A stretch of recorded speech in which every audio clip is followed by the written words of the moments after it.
morning or evening for you guys in the US as well. Late evening, I presume.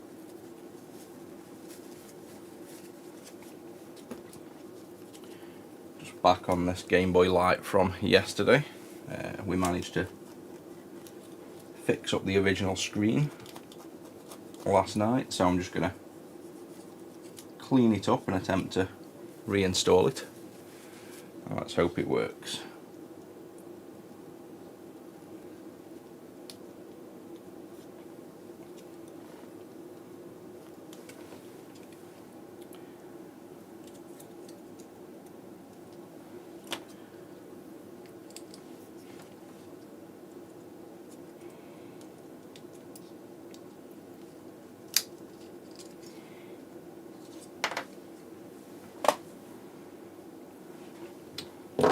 So I'm just going to leave everything in place here that we have on the screen, because what we did was taped it up and reheated it quite intensely, and you can see it's kind of bubbled all the ribbon and made it firm, but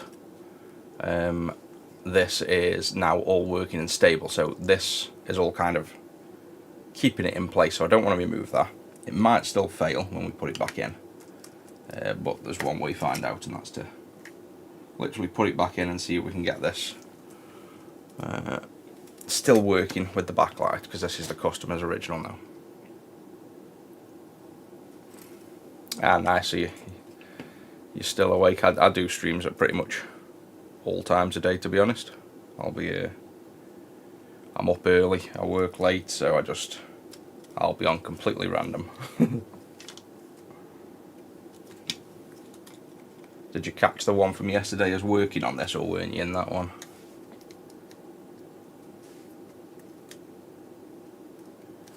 That should be all we need. So if this is going to stay working, then we've got the customer's complete original all working for him. If not, we'll have to put back in that screen that we said is the replacement for him, but hopefully that repair we've done will hold out on this.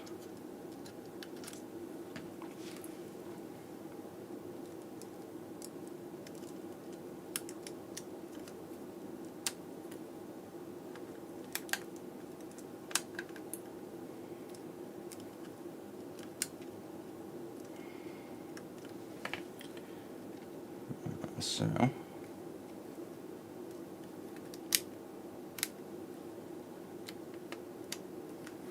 we now put the back on. Let's see if we get this working.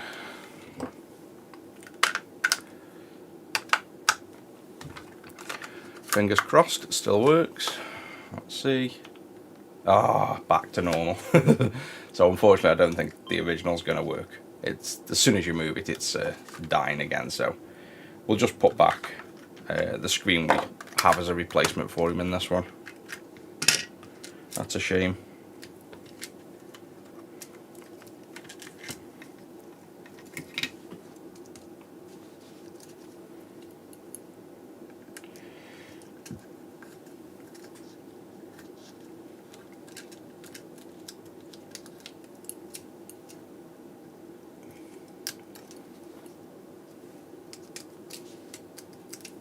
I guess one last attempt, we can just tape it down, but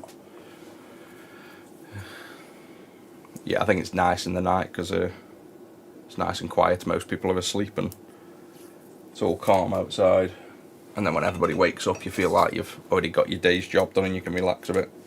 But I'll just be doing it, probably going to be doing about an hour or so. I've got other work to be doing and software to be doing, cars to clean. But I'll get it. Where are we? We're only on 6, aren't we? So I've got another couple of hours, yes, probably 2 or 3 hours. Let's just see if taping that in a slightly different position helped. Oh, there you go. So just stopping it flexing up. So maybe if we screw this all together, we've found the perfect position for this one to not go wrong. But I will warn the customer that this screen is obviously delicate, the one they've got. It may need replacing in future. Morning Hugo, welcome in. We're just fixing up some Game Boy lights, just wrapping up one from yesterday. We just managed to fix the customer's original screen right at the end of yesterday. It's very, very delicate, so it's like as soon as you move it, it kind of goes wrong, but we've found a sweet spot at the minute where I'm going to chuck the screws in and hope it stays together. And then we've got a spare screen for the customer if they ever need it in future, because I managed to get one out of a donor system, so we should be alright to replace this if it did fail on the customer, but they've got their original in. Yeah, still working perfect. And that's the backlight. They wanted a really nice green background that you can turn on and off. I personally really like that. I didn't expect to like it as much, but it's literally as green as that to the eye, whereas obviously unlike the overhead cam, it doesn't show it too bad actually. I think we've got one slight line of contrast fade, which will be again that original screen. Let's just see if we can notice it so much. I want to see if that line's completely missing. Yeah, it is. So I don't think we're gonna. I think we're best just swapping this screen out. It's obviously on its way out. It's just what it is. So even though we found a great spot for it, again, it's that side ribbon. It's just gonna fail within no time. So let's just put the other screen back in. We tried anyway, so I'll send them back that original screen and just let them know, obviously, that screen needs to be replaced and we've got a replacement. The only thing is I can't get the slight LCD bleed away from the edges. I've tried, it worked great in the centre, but the crystal bleed here, the bits you can see, you can have one last go. But I couldn't quite get it out. Neo Geo graphics glitches. Have you checked the wiki? There's quite a lot of info on there for specific visual issues, and it very much relates to exactly how it looks. So it all depends on exactly what kinds of graphical glitches you're getting. As you know, it hints to where the chips are, basically. Yeah, so this is, I don't want to rub too much here because this is the ribbon, and the last thing we want to do is break the ribbon.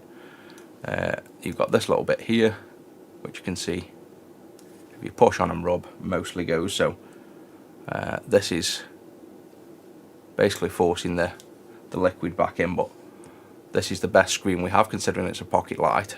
So I don't want to do too much pushing on it and, you know, ruin the screen. I prefer to get the screen just in a good enough condition without doing damage to it. So that, when it's on, fades quite a bit, you'll notice, but I think that's just as good as this replacement screen is going to get. And unfortunately we don't have these because obviously the pocket lights, they're not exactly off the shelf ones, they're quite a bit more expensive. Obviously the customer can have a replacement screen if they wanted to. If they wanted like a better condition one, we can obviously buy one. It's just a lot more money, and they have two being done, so I've got a feeling they'll be quite happy with having, you know, one of them with this slight tarnish in, and we'll see if they want to. I've dealt with the customer on and off for probably over a year or two now, so I know it's not going to be a problem for them in terms of if they want this swapping out after. They trust us with what we do, and they're quite happy to send things in if they're not happy. So it's not like I've got to really go back and forth talking to them about this. I can make a decision based on what I feel would be suitable for them, which in this case I think is this replacement screen is probably going to be the best solution for this one, and they can decide if they want to buy another screen and have it replaced in future, but I think this will be perfectly fine.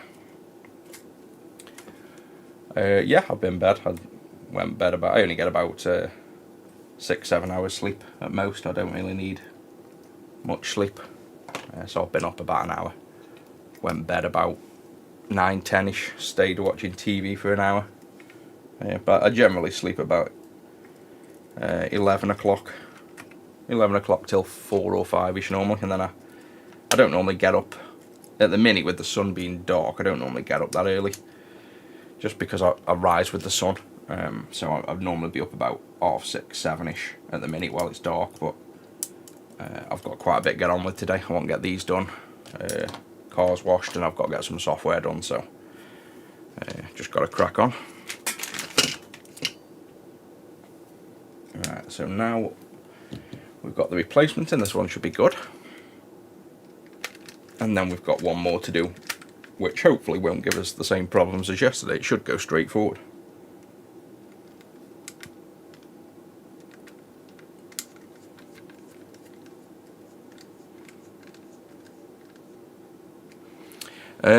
If it worked for you, a very common cause of graphics glitches for the Neo Geo is the game slot in the games. Because they directly can drive the graphics on screen, almost like VRAM, you can literally get a single dirty pin on the game causing complete graphics glitches. So I'd have them heavily clean the game cartridge with IPA and a pencil eraser, and chuck IPA in the cartridge port, and do a heavy clean on that cartridge port, because I can guarantee if it worked for you, it's almost definitely going to be the customer's game. And they won't believe it because they think if a game's loaded, it's the console or it's glitchy, but it literally can be the game on Neo Geos. I've seen it personally myself. I think I've even shown it off on stream where it graphics glitched on one of the last ones I did, and I thought there was a problem. I just cleaned the cartridge, oh, it was sound actually. We had faulty sound on the last Neo Geo, but exactly the same principle. The games being dirty can cause graphics glitches as well. So yeah, it can be FRAM. Oh, don't tell me this is what's going on here. This fully working screen's now not working. We're having no luck with this. Wonder if there is something slightly wrong with this. No, it is definitely the screen, because we had an issue. Oh, it isn't. Ignore me. It's the contrast wheel. Contrast is this side. You can say there's no way that second screen's gone faulty. There we go. So that's good there now. That's as good as that one's getting. And let's move on to the next one. Let's just screw this together. Finish off. Yeah, the wiki will show you things like if it's VRAM, FRAM, all those things, but all of them can still be caused by the game because it's all based on corrupt data. So most of the things that can be caused by all the RAM chips can still be caused by a dirty cartridge, because it's the same symptoms. If the data's corrupt, it's going to corrupt the graphics. So it's still worth a check. Failing that, if it wasn't, then it unfortunately might be a trace or a poor solder pin, because they are renowned for that. Reflowing the chips and finding small trace damage, it can happen. They can go out fine, and then the slightest bit of warping when the customer powers it on can cause it.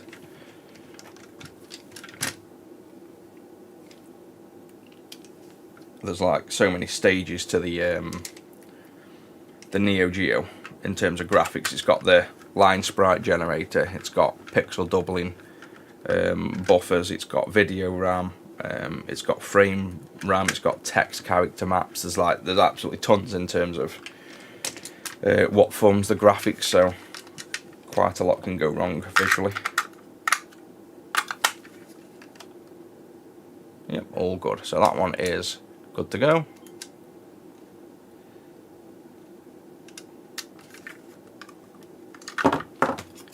And now let's move on. I'll send them that screen back. Let's move on to the silver one.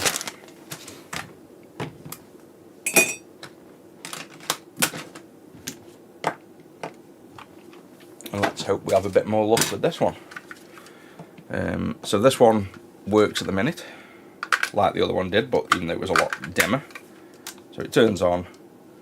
We've got that, and you can see that's the backlight on. So turn off, turn on. You can not even really tell the difference. On, off, on, off. That's how dim the backlights are. They practically don't show. So let's replace this one as well.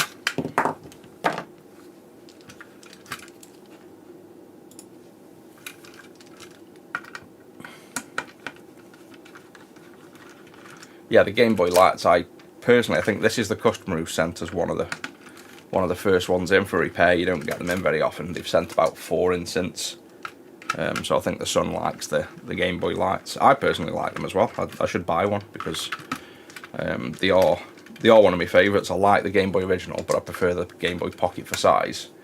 But this has got a Game Boy original style screen, unlike the colour, and there's something about that monotone pixel that I really like. So I should, to be honest, buy one for myself because I would play all the Pokemons on it again. So we want to be, not that we weren't careful on the last one as well, but we want to be extra careful with the LCD ribbon. Try not to move it at all. And now we know exactly what we're doing with this mod. It shouldn't take us 5 minutes really to do this. I could also make a colour changing backlight if we wanted, like RGB. I know it's getting a bit, well, I don't know whether it's something people would like, but I could make it with like NeoPixels, so you can hold a couple of buttons and cycle through colours and just have a completely colour changing backlight. I suppose if I was going to make a mod properly for it, that's what I'd do. But for now, this is just a single colour backlight, which most people would want, and it's a fixed brightness, whereas I could make it like a changing brightness as well. Right, so if we lift this off, we'll leave that completely intact for now. The only mod we have to do on this was over here, this resistor. Focus that in.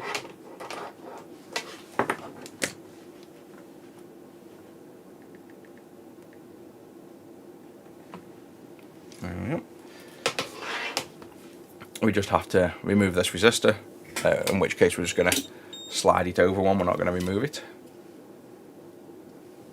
So we get some solder coming at the side, and I'll just grab from the side at the same time. So I'm going to grab the tweezers there, slide him over, like so. Oh, that didn't quite go as planned. There we go, just leave him tacked in place out the way. So that would be reusable if the customer wanted to restore that. And now we want a wire on there for the positive 5 volts, and a ground will tap off here like before. So just like we've done on the last one.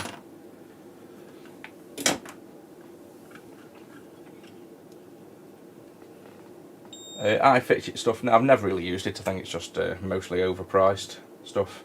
We made our own toolkits and used to sell them, but they just weren't really popular. We weren't really known.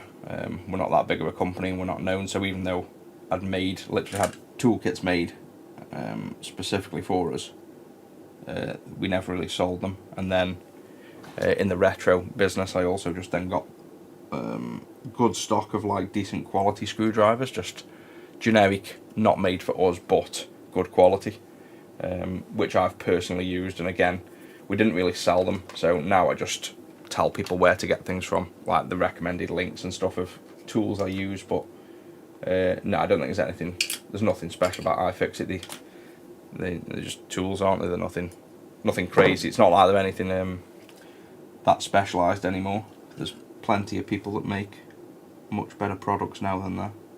I think they just obviously definitely have the name. It used to be, I remember it used to be the name that was like, you know, known for the best tools, but I think that time's long come and gone. There's, you know, a lot of other options now, and the world isn't exactly the same as it was when they were popular. So I think you see that now in how much they try to advertise and promote and offer to work with people that, you know, they didn't need to do that years ago. Now they need to try and get people to say the good, which is a sign that obviously things aren't the way they were, basically.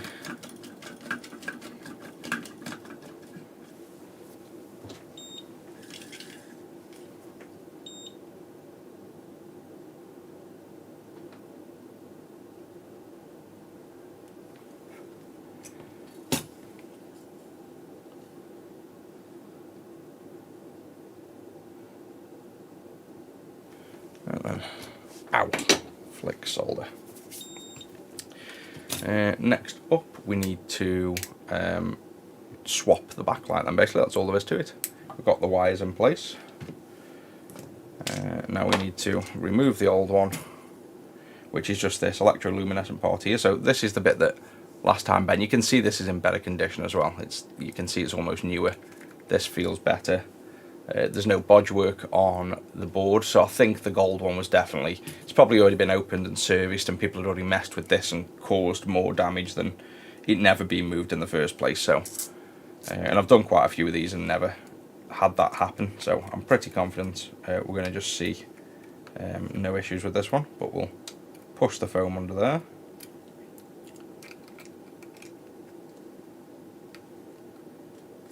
Like so. And then we can just slide that out without doing anything else to it. And now we just need to slide in a backlight.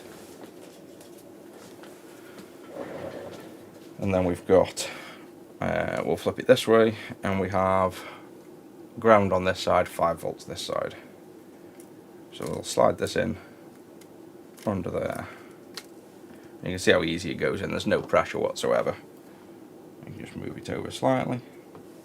So I can't see that causing any damage. I think more than likely that other screen was probably already pretty much damaged, and they'd managed to screw it together and keep it working for sale when the customers brought it. That's going to be my guess. So I'll tack the ground on.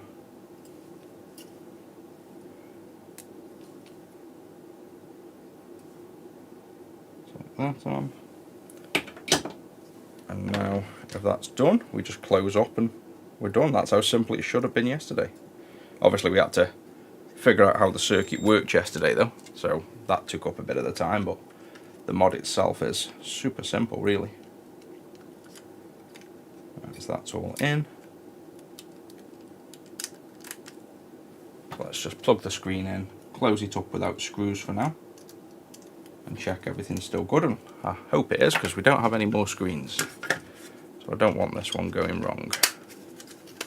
But to be honest, I couldn't have done that any more delicately if I tried, so there's not much else we could do to prevent them going wrong.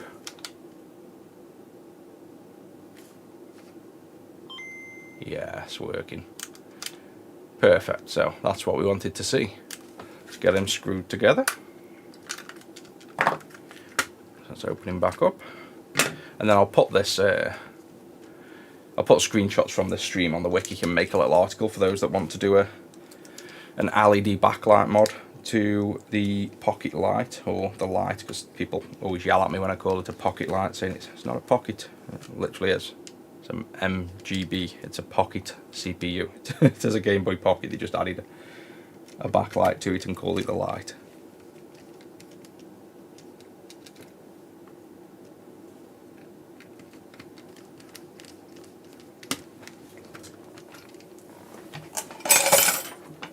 I've got the power switch to this bench power in that far of a corner. I have to knock everything over to turn it on and off. Need to try and find a better place for that. Jizz drivers, we haven't. If you want them made, then you can get them made fairly easy. They don't cost much. We have semi-generic kits. We found the best ones, and we used to sell some of these with these kind, and they obviously come with the lid. I just removed the lid because we don't use it. And they are, I think we have them in here in one of them. I don't know whether it's symbolised and labelled, but we could look at them under the scope. I'm not sure whether this kit had them, but what you tend to find is just get screwdrivers that use these hex ends, and then buy like the GIS ends specifically, and you can find, normally find them better doing that. So instead of trying to find like an all-in-one screwdriver kit, just get the screwdrivers that have the ends on, like that, and then find your decent ends. But I just have sets made. When I want certain sets, I'll just have them made and say exactly what screws and things I want to have in the kit. I've put a screw somewhere and a screw hole that isn't a screw hole. Which one is not meant to be? Oh no, or is it? Oh no, that's the battery from the other side, that is correct. Thought I put them in the wrong place then. Morning, welcome in Peter. We just fixed up this pocket in what, 4 or 5 minutes flat, so a bit quicker than the one yesterday. And now we're just closing it up. I'm a self-taught, yeah, entirely, for everything I do. Just open this door, it's boiling. Get some fresh air in.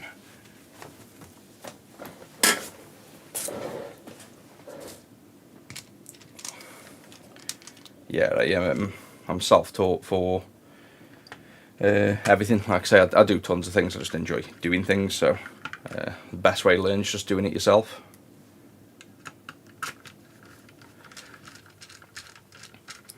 Game Boy, I think, I'm not sure because this is an English label. So I don't think so, because this label would have been, you would have thought this label would have been maybe not in English at all. And it does say MGL-JPN, as in, you know, Japanese, but maybe they were. Wikipedia should tell you. I can't remember off the top of my head. I think they were only a Japanese launch, but then the sticker's what's thrown me off. But I never knew about them until I started this company, basically. I find out about a lot of the consoles by, you know, customers that are into retro as much as we are, and they actually send us stuff to repair, and sometimes that's how I discover new consoles. So it's always fun when you come across, you know, stuff you've never seen before, and then you still manage to fix it.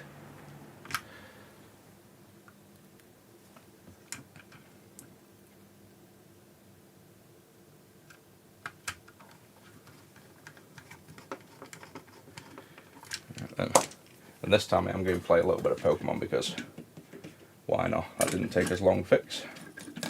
Give it a good test. So clean the desk up, because I didn't even clean it up from last night, so we're still in the middle of work. That one's done.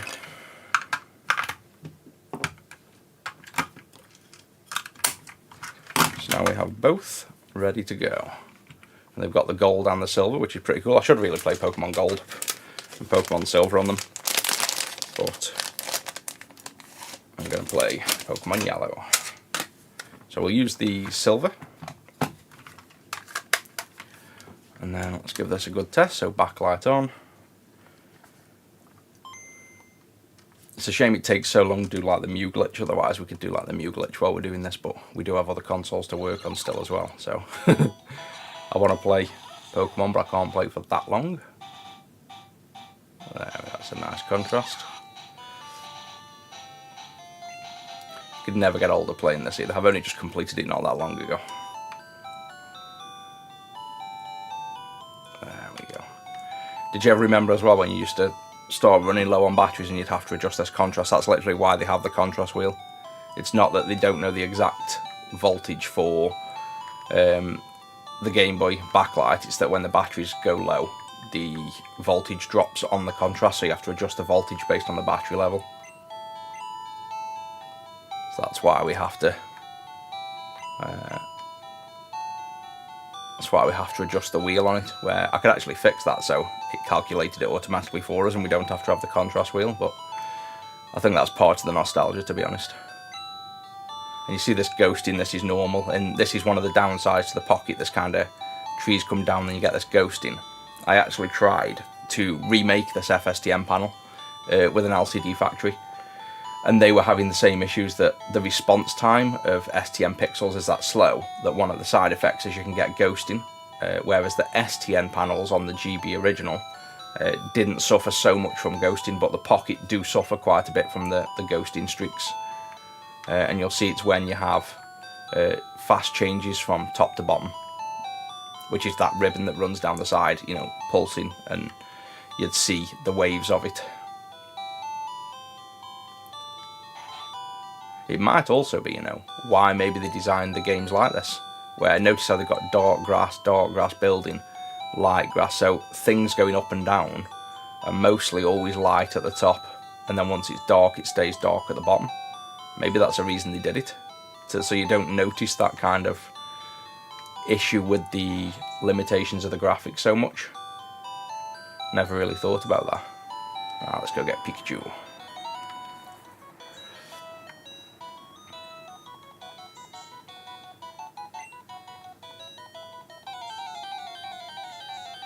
Oh yeah, you can definitely, I'd say anyone can get into the repair, especially starting with Game Boys. They are easy to do. So I'd definitely grab a Game Boy if you wanted to mess around and just start with it. Yeah, I've got the blue that's knackered because I tried an FRAM. I was trying to do an FRAM mod a different way, and I messed something up and couldn't be bothered to fix it at the time. I'll probably look at that another time.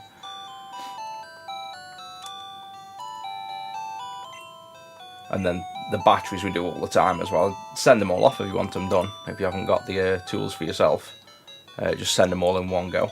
I'll definitely get back to playing them again. I've replayed Yellow entirely. I think I did it on my GBA.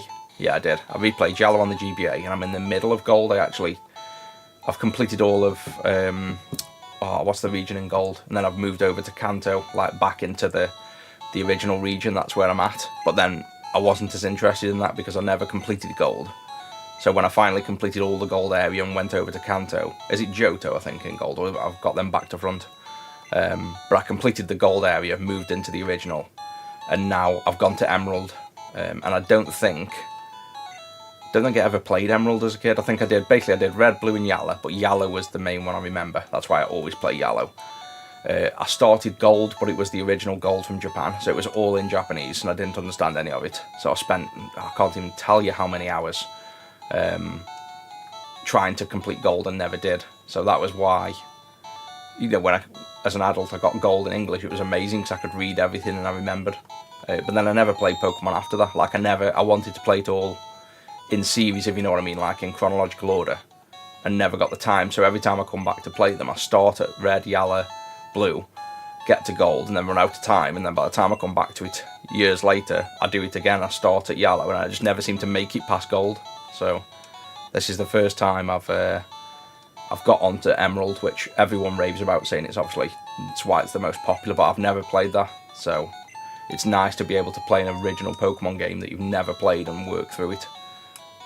So I've got, what's it in at the minute? It's in my clear Yellow GBA in my travel bag. So I took it away Tenerife to play and ended up just sunbathing the whole time and didn't even play the game.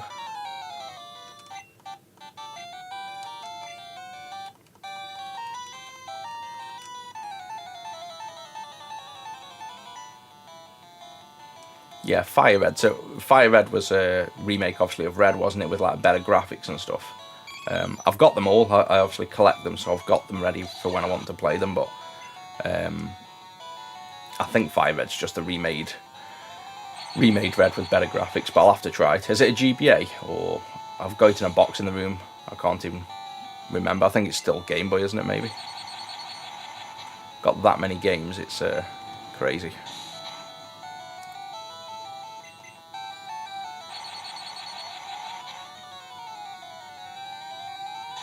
Ah, yes, it's going to be a lot better then. So it's going to be the graphics on GBA. I might have to try that now you've said it. If they did a remake of Yellow, I'd 100% be playing that now.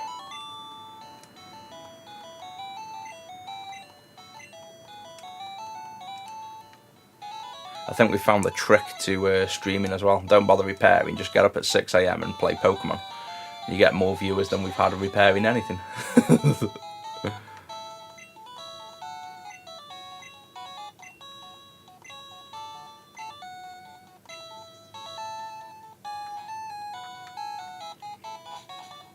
Yeah, I love Dragon Ball Z. That's pretty much the only thing I ever used to watch that I can remember. Absolutely crazy Dragon Ball Z fan, probably hence the hair. And again, similar thing, I used to download, oh god, years ago, it was like on dial-up internet, used to download 40 megabyte episodes because they wouldn't release them in the UK. So I used to download the dubbed ones for Dragon Ball Z, and then Super I never watched, same thing. Super wasn't out in anything even dubbed at the time when I was young. But I recently, about 5 years ago, I brought all the Super when I realised it was actually out and binge watched all of that. And then I rewatched, I haven't really rewatched Dragon Ball, but I've rewatched Dragon Ball Z Kai, like the fast paced one. I much prefer that because obviously we all know Dragon Ball Z is like 3 episodes of charging up and then 1 episode of an attack. And even though you like it, I do want it a little bit faster paced. But But that's the only thing I've ever really gotten into.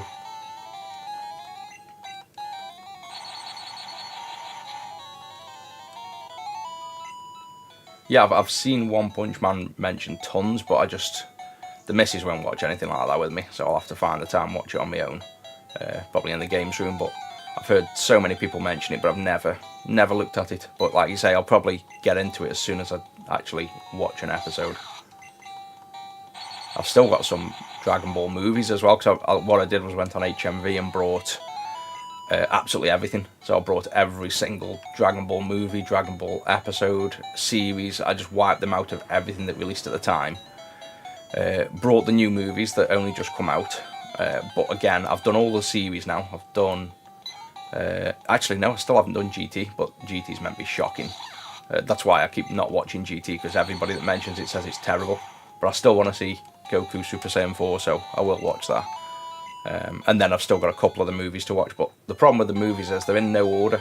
I find they like go completely off script and don't really follow timelines, so it kind of throws me off wanting to watch them, because I want it to relate to something specific in the series.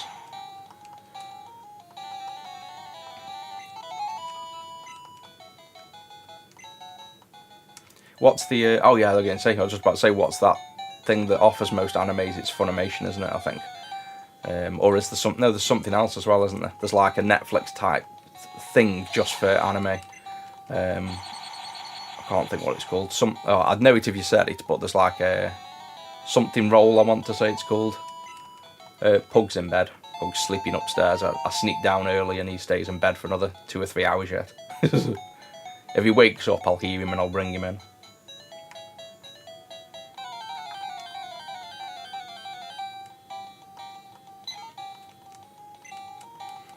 No sponsor videos, I don't charge it. I've never charged anyone for any video. Everything I've ever kind of reviewed or said has been just me saying it. I think we did 1 or 2, that's it, Crunchyroll. I think we did 1 or 2 videos for like PCBWay or something, but people just don't like it. Like, it's not that I don't need the money, everyone has to earn money in a business, but people didn't like it, watching a stream and then you're talking about something. It's so disingenuous and kind of comes across as just... I think modern day streaming, that kind of advertising's dead. It's like, people do it, but I don't think anyone appreciates it ever. If you're doing it for the money. So if somebody offered me $5,000 or something and I was being honest that I was, I'll still give my honest opinion, then maybe something like that. But they want to pay like £100 a video, and I don't need that kind of money. And I don't really like the advertising. I'm bad enough at selling my own products, let alone other people's.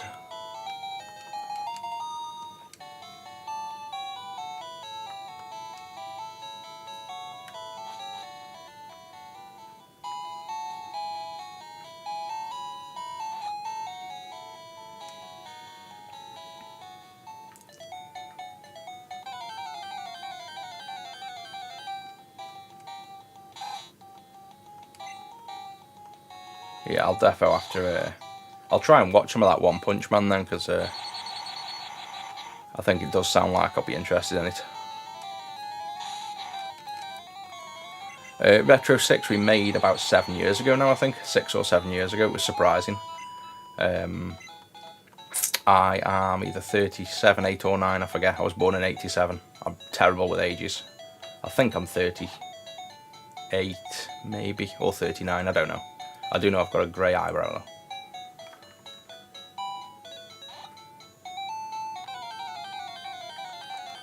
And people think I make it up when I say I'm terrible with dates. I genuinely am. I know Rusty's birthday, and then, yeah, I know my own, and that's it. I know when the wife was born, the year. I don't know the month and day. I don't know my parents, don't know my sisters. I don't even know, like, relation-wise, like, when you have uncles, nephews, nieces. As ridiculous as it is, top of my head, if somebody goes, oh yeah, I've got an uncle, and right, what am I to my uncle? I can't remember right now. Is it a cousin? Is it like simple things like that? I'm smart in some ways and absolutely stupid in so many other ways. Like I clearly know who they are, but then who am I to them? Or like my sister's kids or my nieces.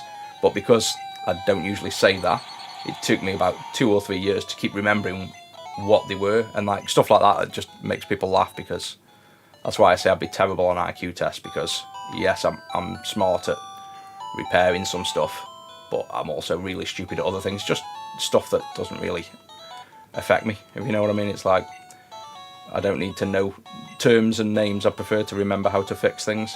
So stuff that's important to other people, and you know, dates of birthdays, people will tell me when it's the birthday coming up. I don't need to remember that kind of information, so it just never sticks in the head, ever.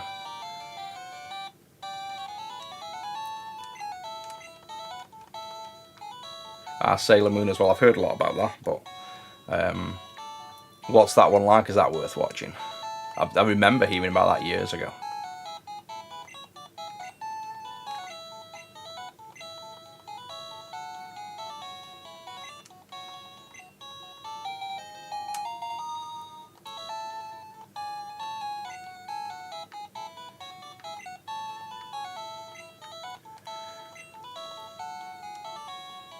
Pined for email. Yeah, I remember I got into software development when I was like 10, I think it was, probably a bit younger than that, like Flash animation and things like that. And I went work for a company when I was 14, I think it was. No, I think it was 12 or 13, like a placement thing, just because they knew I was intelligent, sort of thing, and they wanted to place me. And the place was using Fortran, which obviously is now an ancient technology. No one really hears of the programming language Fortran. So it's always ironic if I work or employ older developers, they're amazed that I actually know what it is. If they start talking about it or say, "Oh, I bet you don't know what this is," and they actually don't realise I know it and know what it is, they're quite shocked.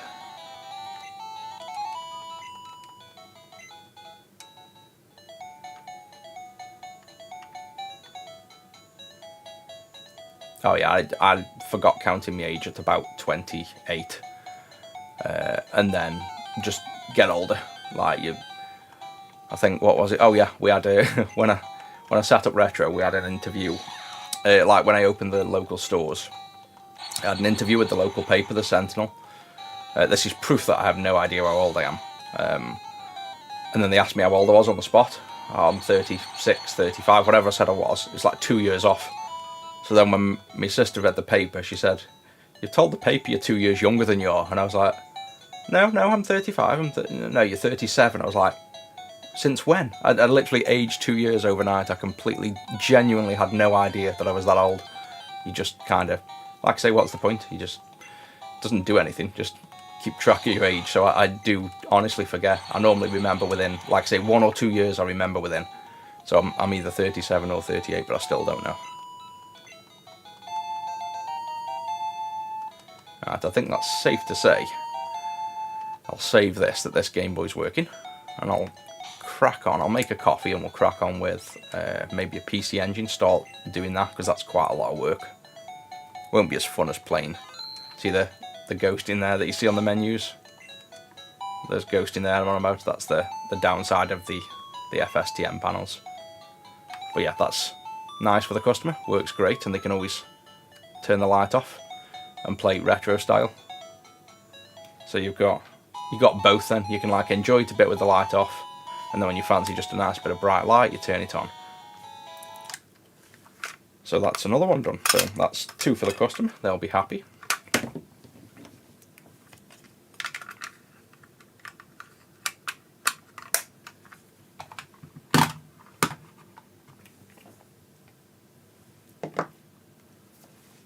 Ah yeah, cool. So I'll probably start with that One Punch Man then, and then see. What do you recommend for watching these then? Do you think just Netflix or get Crunchyroll or Funimation? Where would you kind of, I guess, start if you wanted? You know, I was going to get into it a bit more and watch some more of them. Is there any one specifically you'd choose, or would you just use all of them and just search for what you want?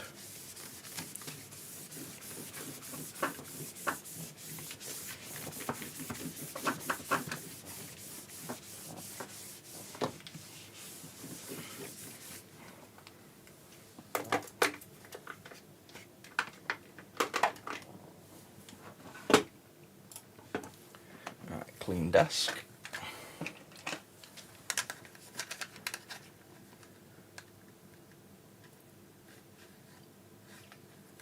Yeah, I think I mentioned I tried to actually. I've got the prototype somewhere. I literally tried to remake that Game Boy screen with a modern factory, and we managed it. I might have some photos on my computer. I've got the physical screen somewhere around here, but I think it's behind. See all them boxes behind there? There's actually cupboards behind there as well. I think it's behind there, so I'm not going to get that out at the minute. But let me just see if I've got photos of it somewhere. And I remade the panel. It's called a STN panel, or FSTN panel I was using. That's why it's silver. No, I've been asleep and awake. This is pretty normal for me, work-wise and time-wise. So yeah, I remade that panel. And the main problem with the panel is how hard you have to drive it for the fluid to move. So it causes ghosting, like a lot of ghosting, and all modern, I forgot that bag somewhere, on these, basically this is the issue. So this thing here, this chip here, this black cob as it's called in a way, so chip on glass, this is the LCD driver, so this has hundreds and hundreds of pins driving all of here and all of here, horizontal and vertical. This driver, they don't make these anymore. These are grayscale FSTN drivers that use higher voltages. You've seen the negative and positive voltages, and they drive them pixels hard and fast.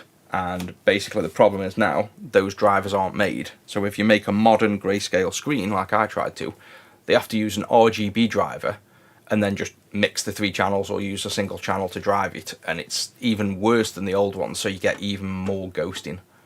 So it was a real shame because I got so far into the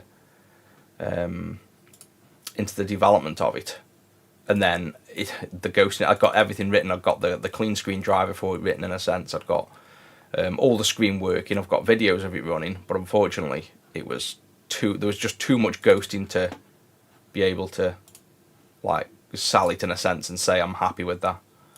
I don't know where I've got pictures or videos of it.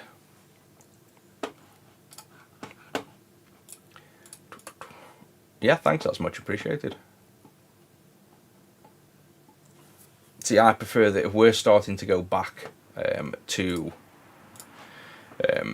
what I'm making now, shouldn't give too much away, but I'm making something for the Game Boy Color that keeps it completely original but modern at the same time. Like, now we've had all the modern screens, I'm kind of starting to prefer the old screens, but with just the benefit of like the light has a nice light. So we're trying to make something for the colour at the minute. I'll try and find something about that GB screen for the next stream because I can't find anything, and I'll show it you off.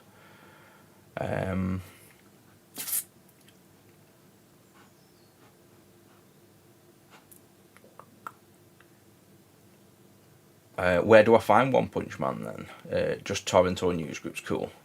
I mean, I can buy the originals as well if they've got like releases of physical media. I've got like a DVD player and a CRT in the games room where I normally watch Dragon Ball Z. So,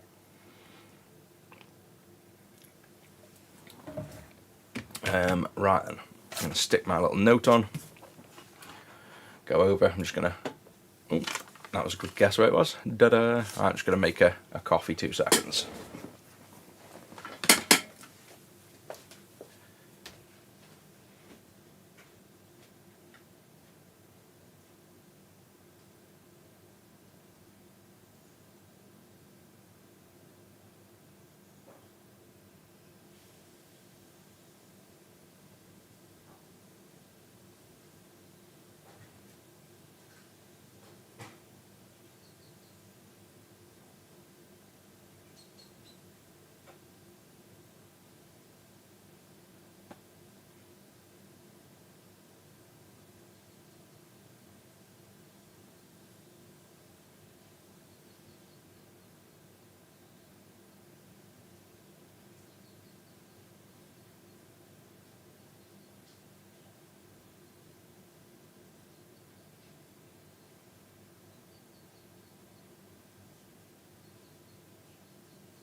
So here's the irony.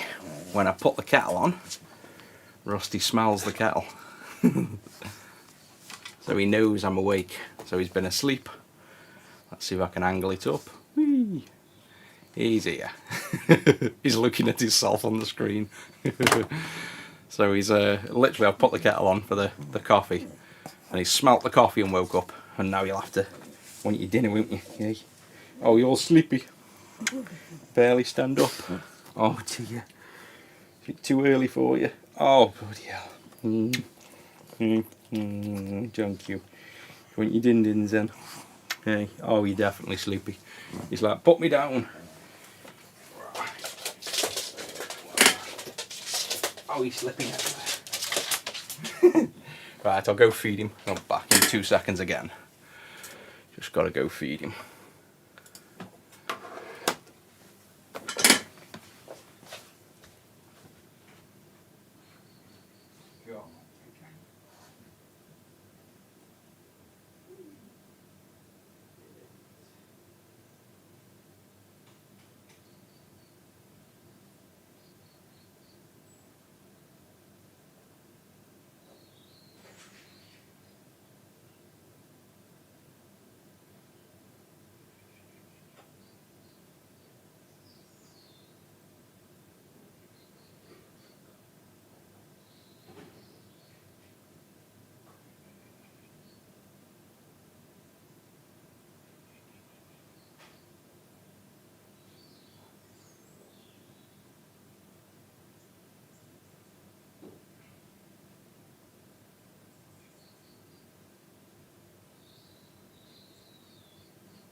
There we go.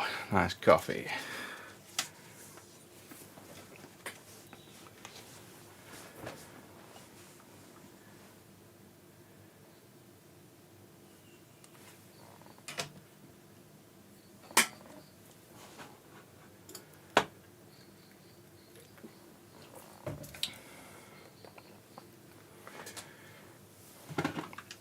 Right, so let's get these two out of the way for the customer. Oh, I love coffee. I drink tons of it. Right, I've got too many over here at the minute. That one's done.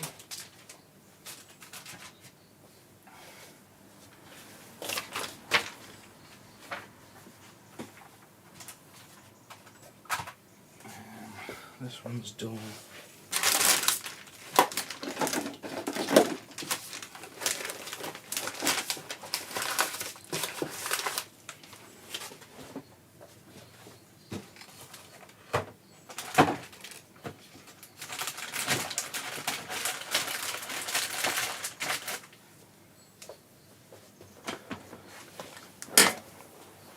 What's next? Let me just take a look. I think it's a PC engine next, but that's going to be, obviously, that's quite a few hours, so we won't get it all done, but we might start on it.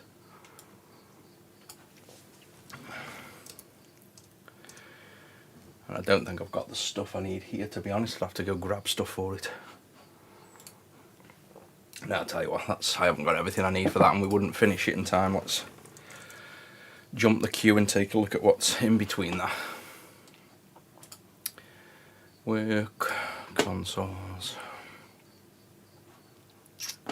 Right, the PC Engine GT, the Xbox don't have the stuff on hand. Game Boy we haven't had in yet. GG not in. There's a PC Engine recap that fully works. I guess we can do that. That will be literally the one I've got down here.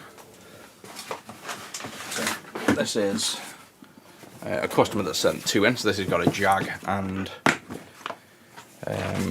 make sure I don't reveal any personal info on stream. But we've got a Jag here and the core graphics. So the American version of the PC Engine here. They both apparently fully work and want recaps. So yeah, good job I didn't open it too much on camera because details are on there. And let's start with this.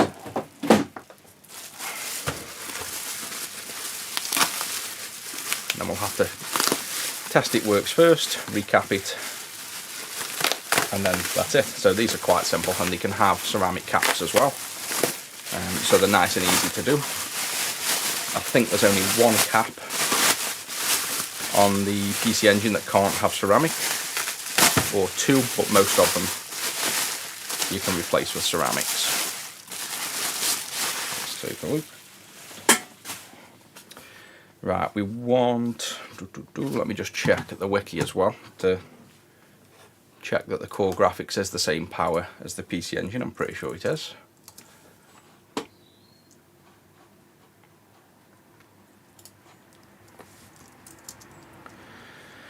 Positive outer, so yeah, basically a Game Gear power, and the PC Engine, just to confirm, is the same, yeah, so it's identical. So what we need is a Game Gear power supply and a PC Engine. We'll just use composite for now.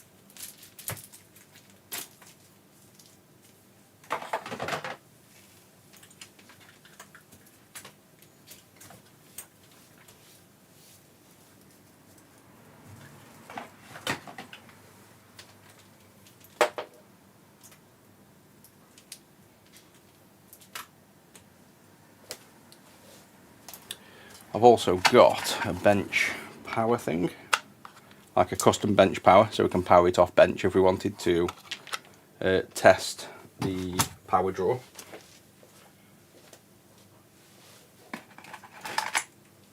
But we can just use, I'm pretty sure, just the Game Gear ones fit. Yeah, so we can just use a Game Gear power for the power.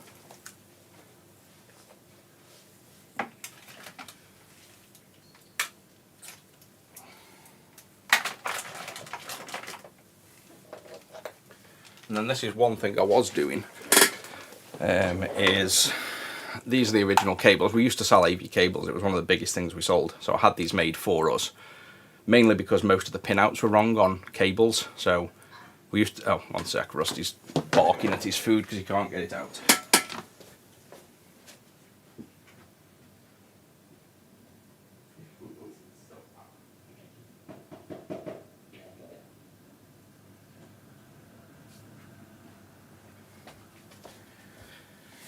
Got a carrot stuck in his slow feed bowl.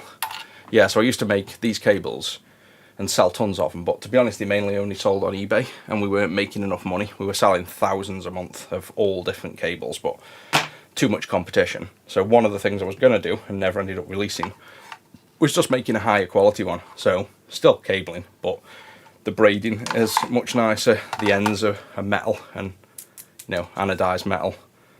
So it just looks a lot nicer, but unfortunately we just stopped selling AV cables. There wasn't really enough profit in it for how much stock and shipping and the volume of orders it led to. So I guess we can use the prototype for this though.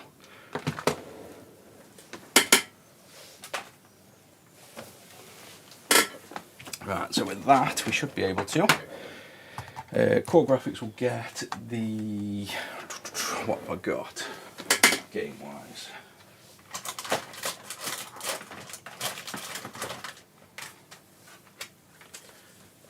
Oh, PC, what am I on? Actually, PC Engine. It says PC Engine.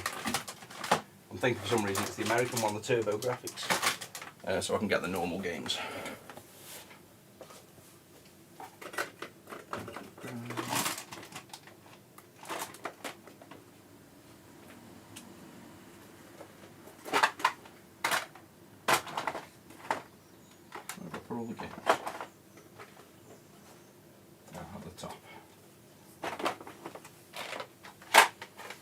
Thought I'd lost all the games for a minute then.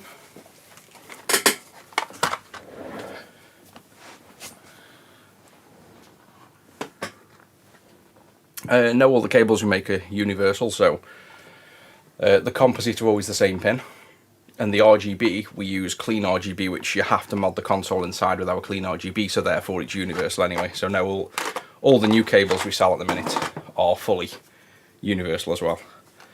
Right, let's pick R-Type, say, as a game. If you boot these up without a game, I believe you get widescreen. If you boot them up without a game in, I don't think you get any. No, yeah, boot them up without a game, I think you get the widescreen. And then obviously if you boot them up with the wrong game, you'll get nothing. You'll probably get black screen if you put the wrong region game in. So let's confirm that. I could pass this through. Yeah, I'll just use the CRT, I think, so you can see the CRT. There we go. And let's just use this. Line A. Turn on. So yellow screen. That's what looks white on the camera, but that's yellow screen. And system doesn't work, or maybe our cable's wrong. No, system doesn't work. So this is why we always check as well first. So we can use a connector at the back as well, just in case it's that cable. Let's just try a few other options. But I'm sure, here we go, PCE.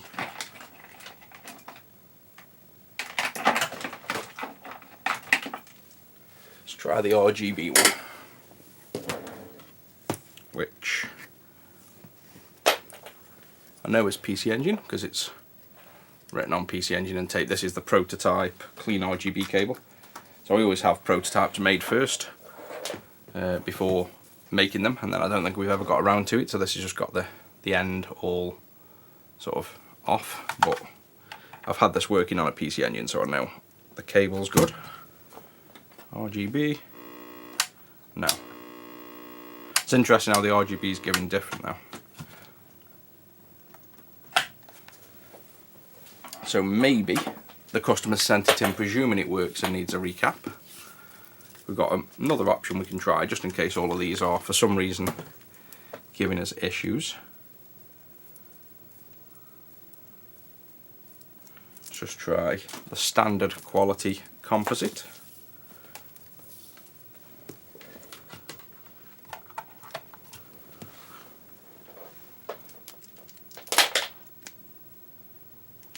Because maybe with these other cables not being labelled, they're in the wrong tubs. No, so it's right. So this isn't a working system at the minute. It's not the end of the world, but the customer hasn't paid for any diagnostics. So we'll do the recap, and if the recap doesn't work, then they'll have to pay for diagnostics. We could do a bit of basic diagnostics on as well, but let's just try a few games first.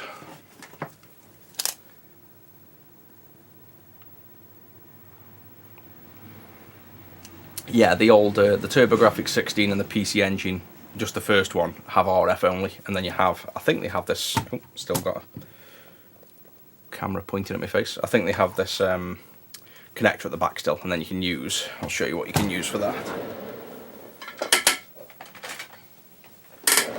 You can use one of these that plugs in the back, and this then gives you a Mega Drive 2 cable there, I believe it is. You've got what looks like component and you've got composite, so you have all of the outputs at the back then from an RF. I'm just going to try a few different games just to make sure. Yeah, this is definitely not working. We've got the colour screens, and the colour screens mean something normally on them, certain failures, so it's definitely not working. Switch on, oh yeah. Ah, maybe they've got a region switch, good catch. Yep, there you go. So, nice visual there, I didn't notice that. So they've installed a region switch on there. And there's obviously now that working. So let's check the region switch works.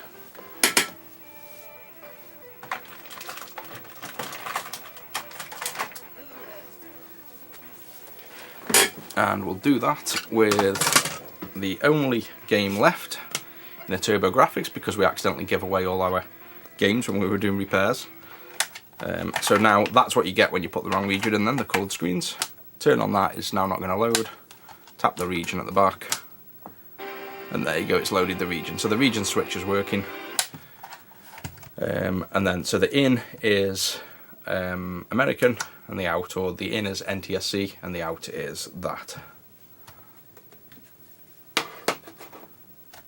So there we go. That's I think that's the first fix on stream we've had where somebody in the stream's fixed it for us. So that's quite cool. I wasn't really paying attention to the back. I think with it being in, I'm overlooking and trying to focus on the stream and not really paid attention to that at all. Alright, so now we know it works, we can unplug that, move a few bits out of the way, and this will be a nice simple recap, and then I'm going to go clean the cars because they're getting filthy.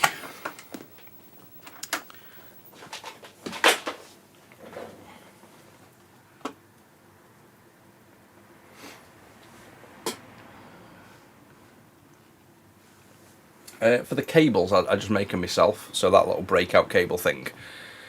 Just AliExpress and type in DC, and then the size you want, like DC 5.5. And then you can buy them with little 2 prongs that come out, that normally go into like replaceable tips. I think I've got tubs full of them. So like these tubs where, I don't know if there's any left in here. You can do them with these and you can try and solder through, like converter tips. But you can get them as well with, yeah, that's all the converter tips.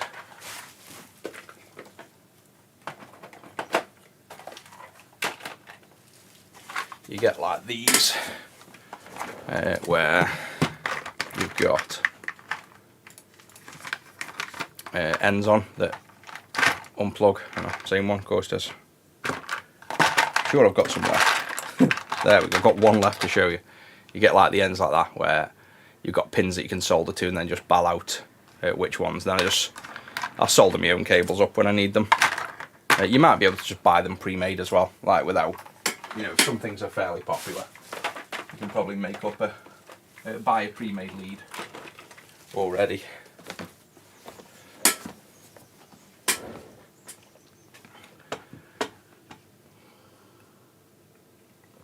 You can flip the polarity by just soldering the wires the other way. So obviously, instead of soldering red and black to the 2 pins, flip them round. Or you can buy the pre-made cables and then obviously cut the cable midway and flip them around that way, and then electrical tape. Right, let's open this up. And this is where you need a game bit driver. So this is, here there's a game bit driver, and there's 2 styles of these. One is, funnily enough, in, I think, ooh, that's a bit close. Well, let's focus in on that.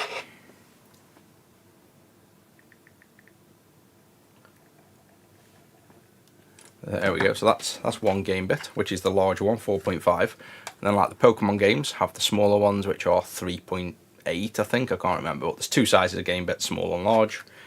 I've got the large screwdriver here.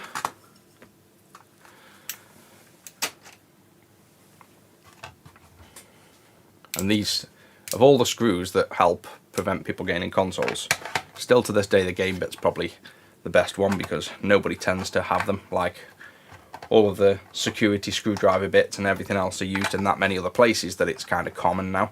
Whereas I think the game bit are really limited. Like, who invented the game bit, to be honest? I bet there was it's either going to be NEC or Nintendo or Sega. I bet one of the main players maybe. But it doesn't seem to be used these days much, bar in the retro consoles, I think.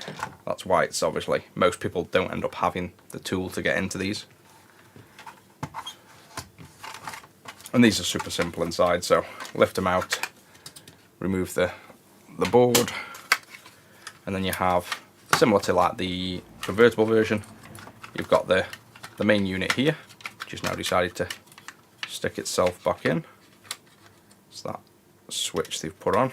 Yeah, so you just got to push the switch in as you're lifting it out, and then you've got this front ribbon. It's made a little bit more difficult by the fact that we've got this region switch in here, so it doesn't want to flex out as easy. We'll pull forward, and then this ribbon here connects the front board, but it looks like it's been done. Wow, that is an old school way of doing it. Look at this. I thought it was going to be a modern chip. We have a plunger switch with a mechanical changeover of all the wires. That's not going to be fun to work around at all. That's a problem.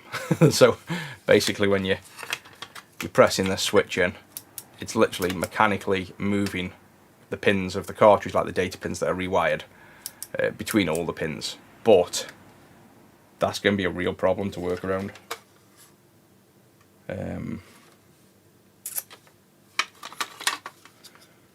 Oh wow, yeah. And then some old school transistor and resistor, so that is crazy. That is just a hand assembled region switch. I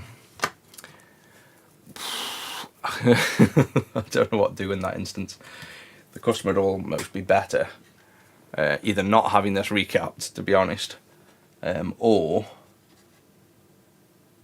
if we're careful we can work around it, but it's just a lot more brain power to work around this now.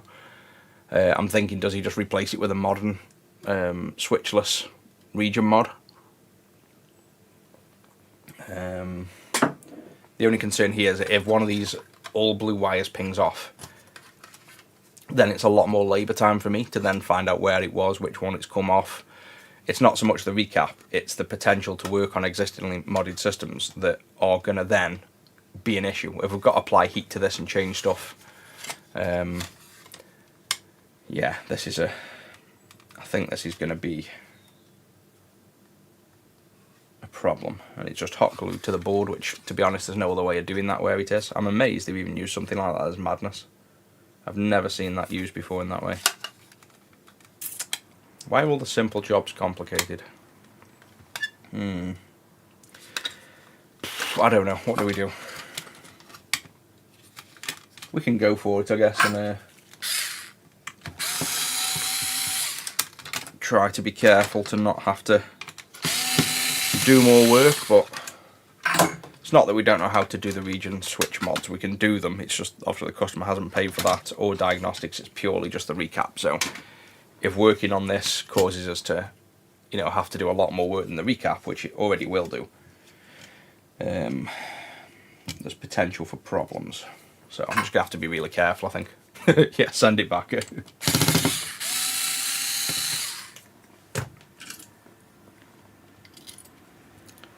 No, I just gotta pay attention, I guess. So probably need more coffee.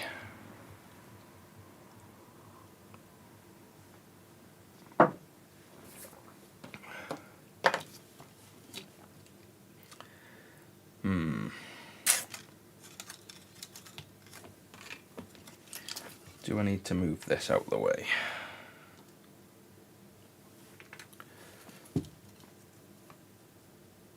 Yeah, this is going to be a nightmare.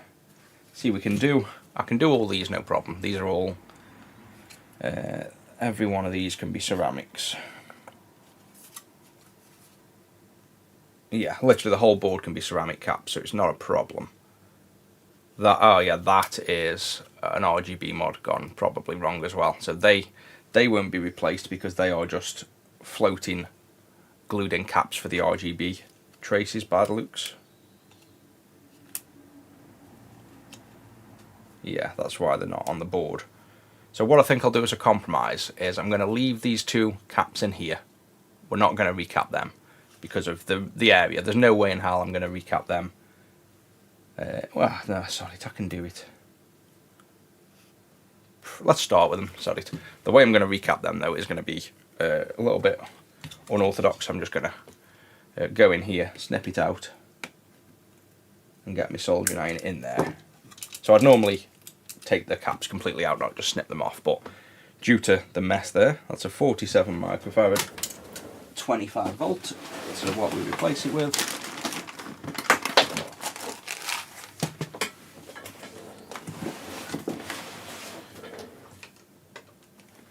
is a 47 microfarad ceramic.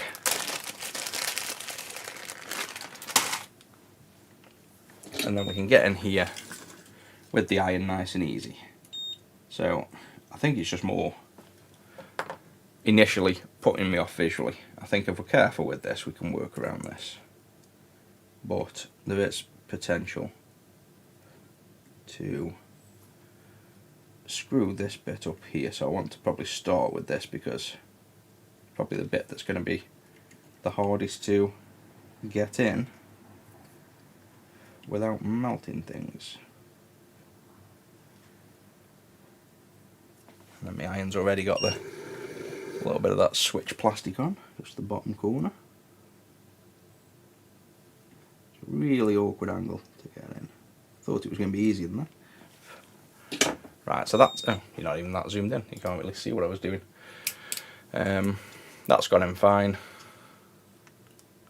We've got that solder on there. So we've got to do the same for this one now, right down here. And those are the two tricks. That one's going to be even trickier, but we'll get that. And then that's the only one that's partially stuck to the mod that the customer's glued in as well. Well, I'll say the customer, whoever's done the mod. And that's as close to that mess as I want to get. And then if I now... no, tantalums are terrible. You'd never use a tantalum for any reason, ever, really, unless you needed a large capacitor in a small space. So the only benefit of tantalum, literally the only one, is physical size to capacitance. Other than that, there's nothing but bad things about tantalums. So no, stick to ceramics. If the circuit design dictates that you need a electrolytic, a polarized cap, then stick with aluminium's probably polymer, aluminium polymer. Otherwise, no, just go to ceramics. You just have to make sure you know what the circuits are doing, basically, circuit design. But because I make hardware, it's kind of easy to tell what things are doing and what caps are what. I've done the PC engines many times with ceramics, so I don't even need to look up what the caps do. I just know that the entire system can have ceramics. I think it's the PC Engine Duo that has some that can't be ceramics. There's a few.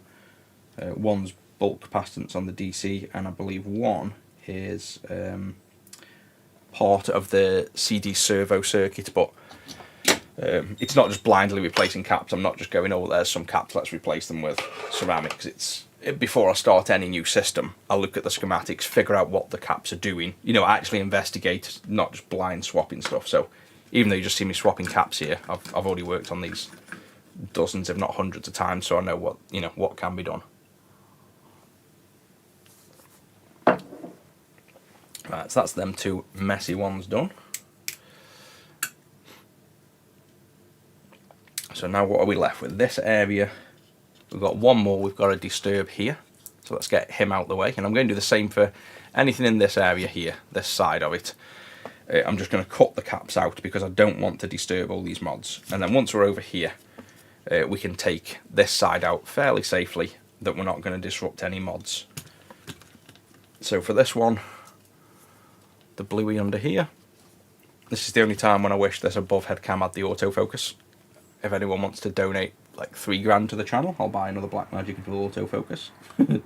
If not, I'll earn some money doing these, and then I'll probably end up swapping that out, because it would be nice to have the top when I'm moving up and down like this to not have to refocus the top camera.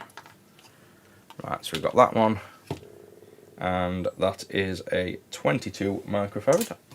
So if that is the one I'm thinking of, go to there, up to that diode. Yeah, that is the smoothing for the cartridge, so that can have a 47 anyway.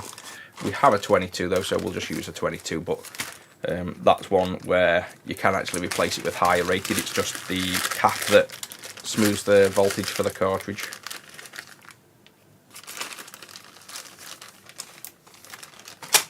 See, with hot glue, I know it's classed as the unprofessional thing, but there are times when it's beneficial, because say somebody like attaching this switch how it is, there's realistically no other way of doing that if that's the switch you want to use. You can use epoxy, which is then harder to remove if you ever wanted to undo the mod. You could use, you're not going to be able to see this solder by the way, because I just can't get the camera in the angle and do it safely. So let me just blob this on. You could use like other fixing methods, but to be honest, in this instance, even though it looks atrocious, it's probably the best method. I'm sneaking my iron through the wires without trying to melt them. That worked, that was a nice little trick. I did still catch one of the wires slightly, but that's that. I just stuck my iron through that gap and tried to not shake, and then soldered him in there. Yeah, so if I was going to do this mod, say this was the mod the customer wanted and this is the switch they wanted, you could go further and you could make like mounting plates and 3D brackets and things, and then maybe secure them. Some people will do that because they're really fussy about how they want it to look, and I think, to be honest, sometimes they just want it to look professional because they're scared of what other people would think. Whereas in this instance, if you wanted that installed for quickness and cheapness, the hot glue there's, even though it looks ugly, it's doing the job. And if we wanted to remove this now, we just have to warm the glue up, take it off, and it's very easy to reverse. If we epoxied it in, your board's it's not going to come off again. The wiring, to be honest, the wiring isn't poorly wired. It just looks a mess. It's just one of them that it does its job. And again, dead bug kind of soldering there. It's not that bad. They've made a little pattern with it. So I know it's like, it looks atrocious visually, but there's nothing technically wrong with that mod. It's just horrible to look at and work near. Like, at that point I'd want to swap it for an integrated circuit mod, but it doesn't, like, the level of work there isn't that bad. This is where a lot of people would slate it because it's easy to say, oh, look at this, it's terrible, it looks bad. That is not bad work. That's for what's in there. I've seen a hell of a lot worse. It's not nice to look at when it gets that messy. That's the level where I'd want to then either go to super thin wire, like I'd want to go to this wire, group them all together, tack them on with bits of like a UV cured resin that snaps off easy, make a really clean, neat visual, just for my own sake, so that it's easier to work on. But that obviously takes more time, more skill, and more money. So all depends on the customer's requirements, basically. Morning, Chris. Glad you're liking the content. I think you've missed the pug. He's had his breakfast and he's sleeping again now, I think. So now, the rest of the caps, to be honest, the cutting off doesn't do too bad of a job there, but I tend to, just preference, I tend to hot air these off from the other side. I wouldn't normally cut caps off. I don't want to leave legs inside, basically. So if we move them out of the way, we'll try and get maybe this camera angle, I think, going for this work. Maybe not that zoomed in. Yeah, definitely not that zoomed in. Go up there, and then you can see a bit more of what I'm doing than I think the top down with the autofocus. With me moving this board around is going to make this a lot harder.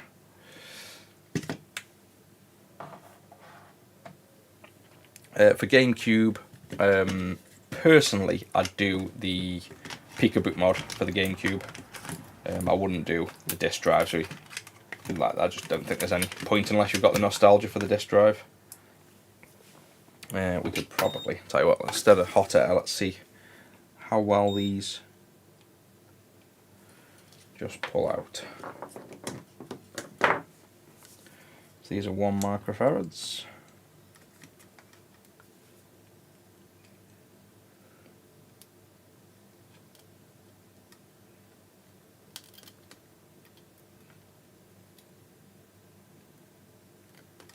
They don't pull out so well. The only thing is, I don't know whether I know I don't normally do that, but considering how easy that was, to be honest, I'm just gonna snip them all off because we're getting ceramics everywhere, and that worked quite clean.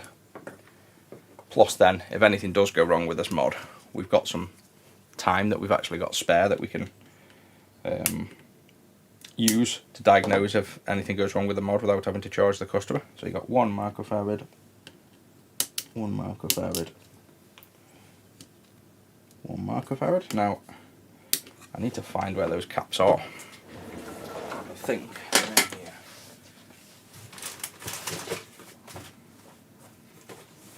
There we go.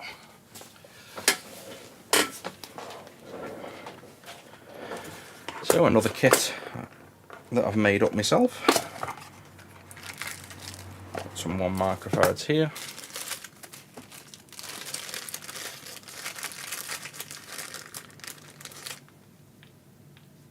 And these are 100 volt rated, and the originals are 50 volt rated, so we're well within spec on them. I think we can probably go back to the top down now as well, to be honest, because we're mostly going to be flat down. I'll just snip them off. But yeah, I'd normally not snip off, because you can see there already, see like that trace.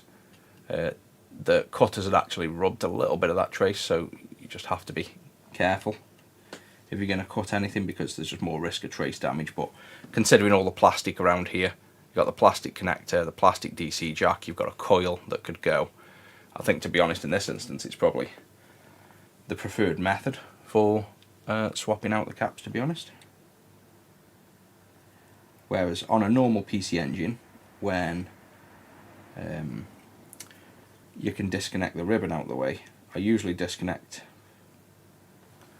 all of the ribbon and then hot air everything. So a hot air from above, lift the caps out when they're all moving, and hot air the new caps back down. I normally entirely do with hot air. So this is not the way I'd normally be soldering these caps. I think it's just adapting to the circumstance of this board. The fact we've got so much plastic and glue and mods on, I think it's better just to snip them off and just be careful about, like I say, watch the traces when we snip them off, that we haven't done any damage to traces, is all we've got to be aware of.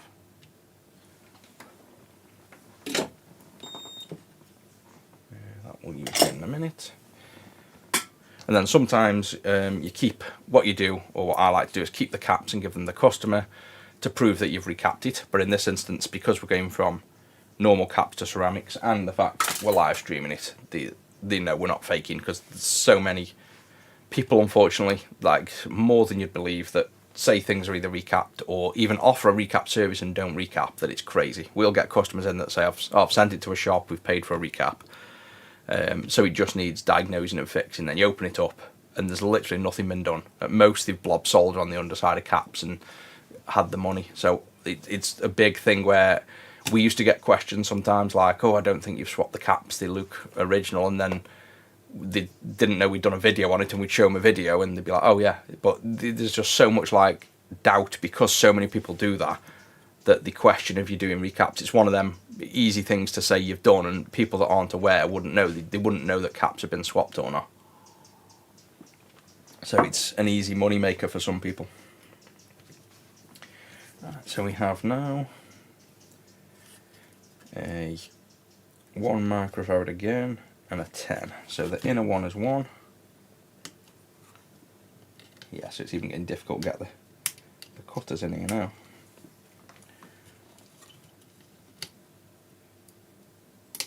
There we go. Need some super long nose pliers, get to them. Zoom out a little bit, a bit too close there. So this one we want to be careful I don't melt the DC jack. We'll come in from this angle. And then we'll get 1 microfarad from here.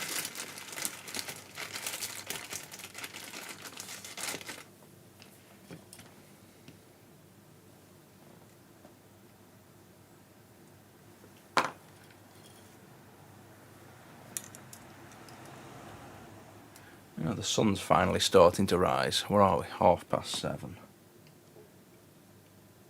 See, so in Tenerife, the sun didn't rise till about 8:30. So even though the clocks didn't change, obviously we're further to the west, so it was darker for longer. So I was getting up in Tenerife at like 5 o'clock, getting coffees, going around, going down. Everything was locked up. There was no sun. It felt like I'd been awake for about 5 hours before the sun come out. And I said, if it's not getting bright till 8:30 in Tenerife, I'm sure it's brighter in the UK sooner. And obviously it is, it's now bright at 7:30, well, not bright, but not far off. I love when it's bright at 4 in the morning though, just wake up, get tons done, and it's still light at 7, 8, 9 at night. It's wicked.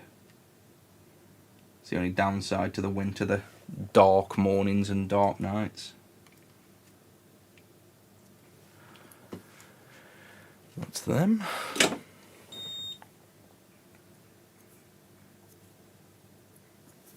I'm gonna have to sort that bot out as well. Is it? I wonder if that's a Twitch bot. Let me just tell you what. Let me just quickly log into Streamlabs and Twitch. I'm wondering if I know what it is.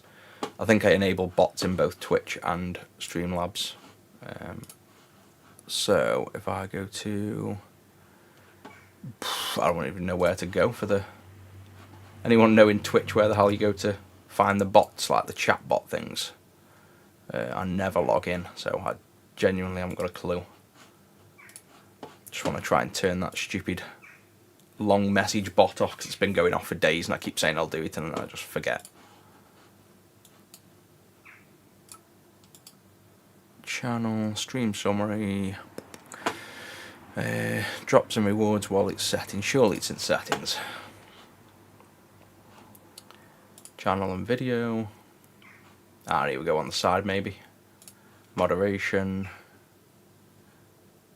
Chatter permissions, auto mod and message filtering.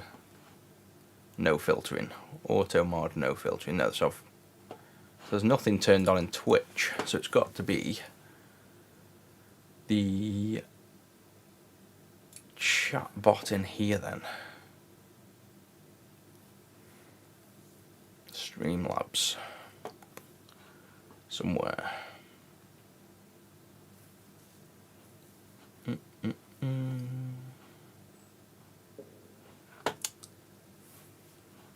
Still not seeing it in here.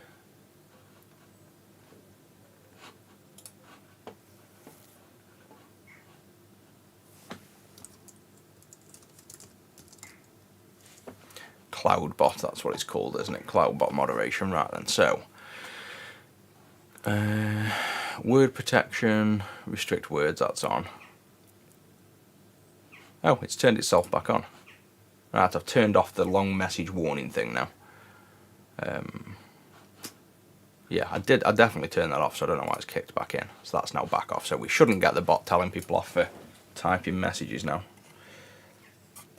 Right, these are going to get a bit tricky to cut in. Well, let's see, I think these are all ones, aren't they? 1,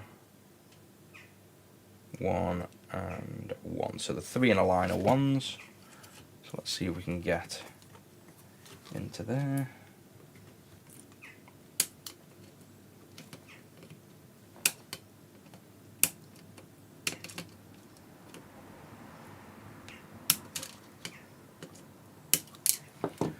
That's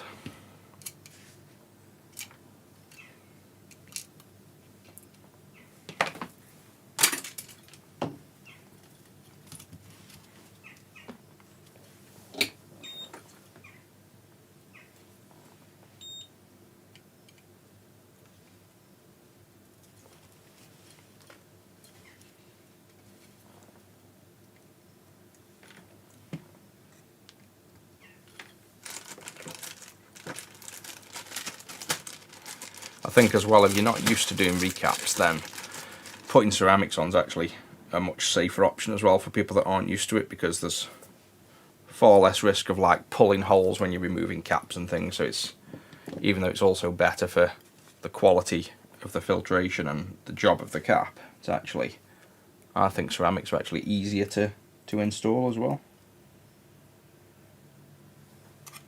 And they also look a lot neater, and they're never going to leak fluid either. So I do plan on maybe updating the aluminium cap kits to polymers as well, but there are downsides to polymers, and they act slightly different as well than electrolytes, but at least then even the aluminium caps, they'd never leak because polymer's solid, it's not a fluid like electrolyte.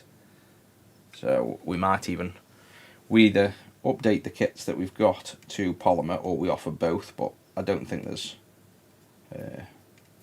many kits we couldn't remake in SMD format, which is the preferred way anyway. Right, so we've got these now. We've got a 10, another one, another one, another one, and right. So all of them are ones except this one here. So if we did this one first, the 10, then we know everything else is ones. This one's really difficult to get into. Maybe go from this side.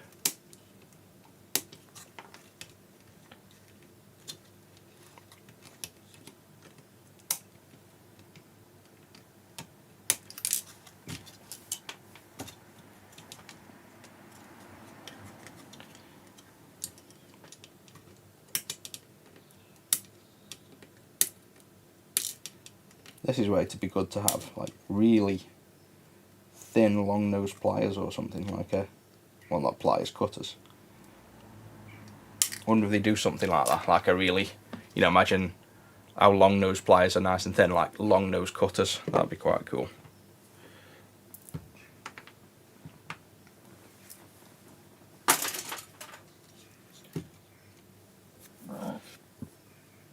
For caps, there's loads of different properties, but I design hardware for a living. I literally make hardware, so you learn what parts of circuits need what, and almost everything can have ceramics. There's very few reasons why not.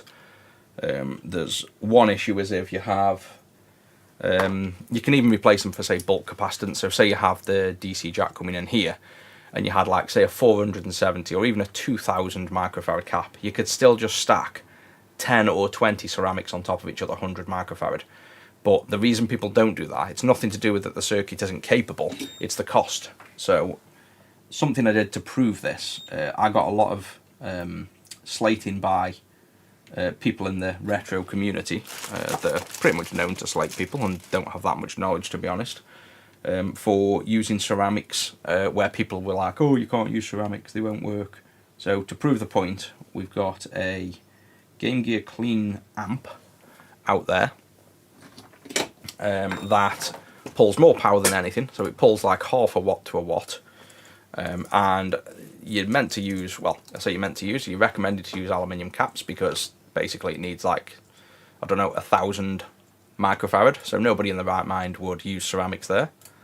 So on the, let's see if I can find it for you, on the standard clean amp, just to prove that this is completely viable, it cost way more money, we have a ton of 100 microfarad caps all in a row, and I just put power, just to prove the point that this amp works just the same, it just costs a lot more.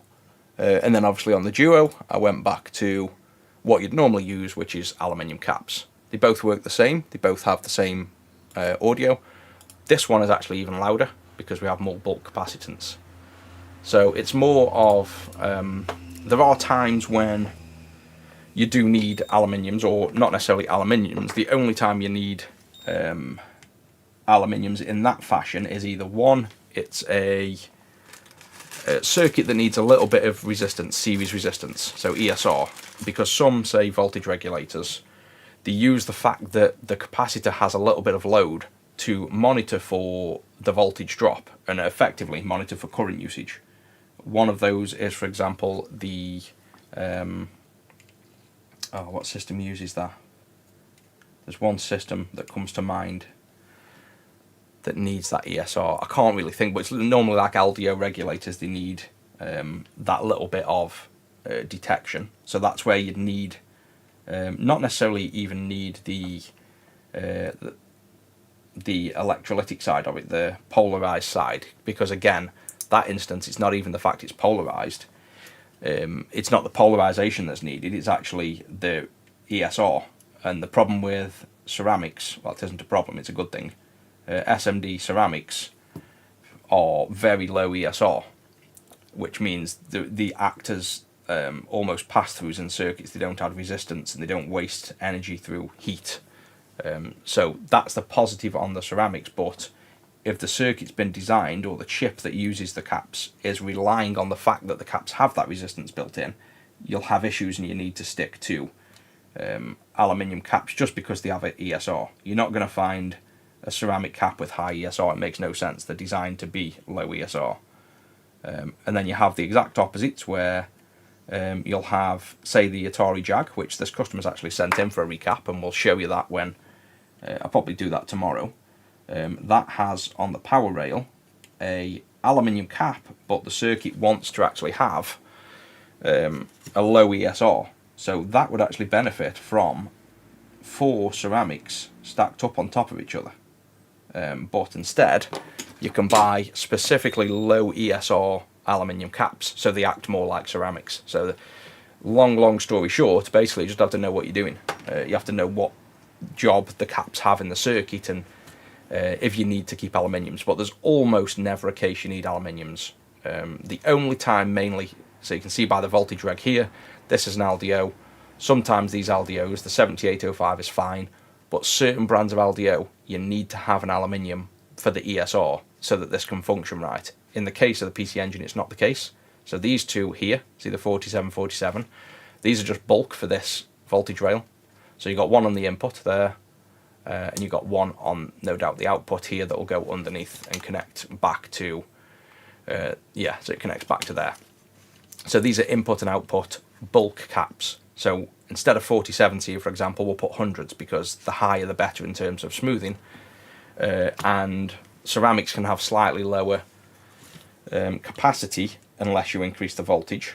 But yeah, there's a lot that goes into picking caps. Just because I swap them out doesn't mean I'm just blindly swapping stuff. I think that's what people just presume online when I didn't used to talk about the business. I didn't really have a YouTube channel. People presumed I just didn't know what I was on about because I just blindly went ahead and did stuff without explaining. So people were like, oh, you can't swap them caps, and they didn't realise I actually know what I'm doing, and it's not, you know, it's not my first rodeo. This is the retro business. I've always said is the pleasure business. It's the easiest thing I've ever done in terms of hardware, software business. It's an easy business for me. It's enjoyable. That's why I do it.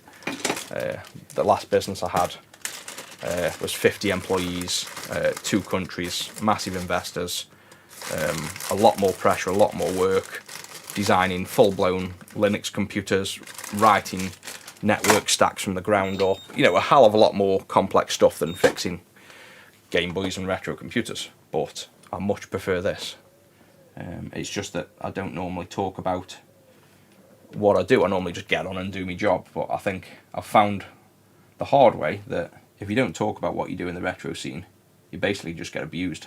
you get told that you don't know what you're doing, or that your products are clones, or it's just quite a toxic environment. So I kind of started the wiki to help others, and then I started the Discord to give people a safe place to talk online about electronics and repairs without being bullied, basically, because most other retro scenes, you have a few kingpins that want to rule the roost and pretend they're the kings of everything and that they're the only people that know anything.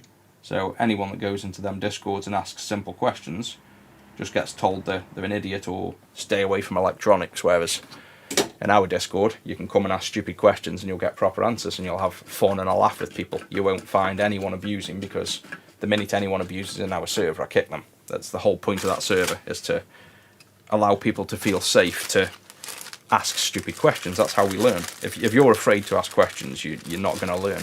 And unfortunately, that's what the internet pretty much is. You ask something and it's full of a bunch of smart arses that some of them know what they're on about, but most of them just abuse the fact and just want to, you know, make out they're the kings, basically. So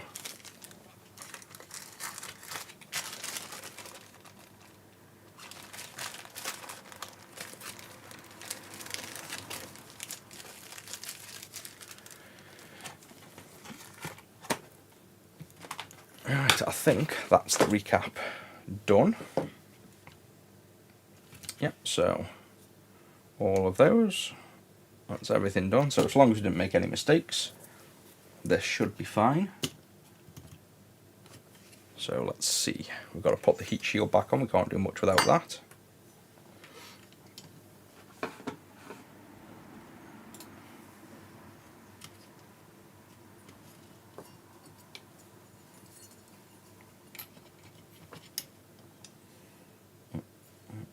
Which way did this heatsink go?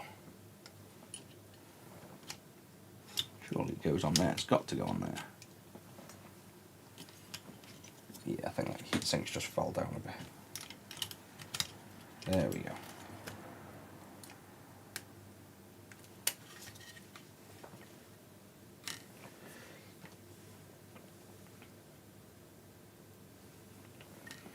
Yeah, that's the other thing you can do by mistake as well as if you're doing the aluminium caps, you can install them. Zach did it by mistake on a Neo Geo recapped, and they've got tons of caps.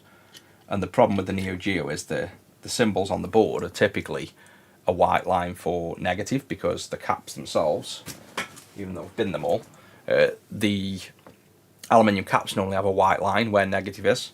On the Neo Geo AES, they put a white line on the PCB, but it's actually positive, so it just kind of plodded through with a full recap, and just literally didn't notice that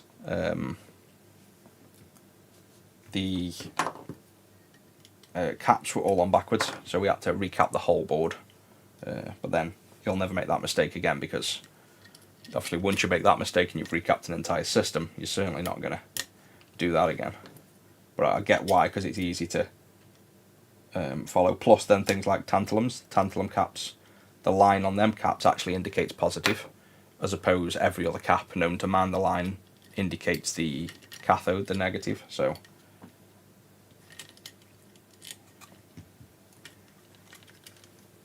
there we go. Get this back on.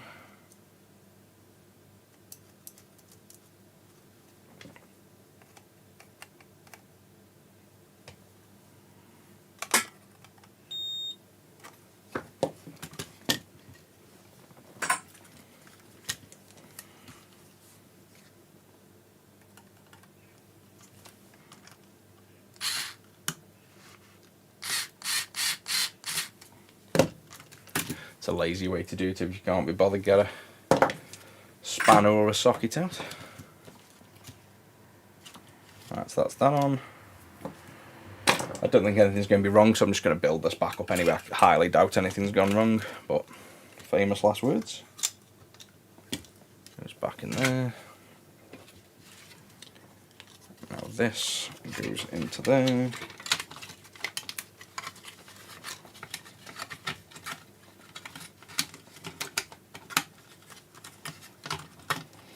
Definitely an awkward one to work with these extra wires making everything stiffer.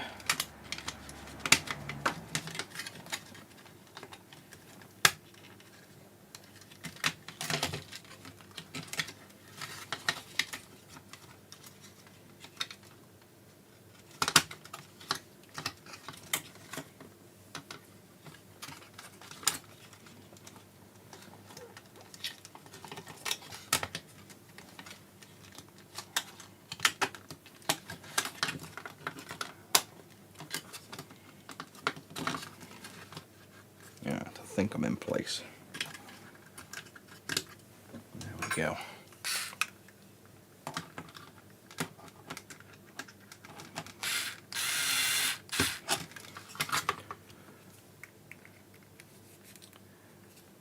Welcome in, Leonardo. I think we've got a few from Germany today. I think I've seen a few at the start as well.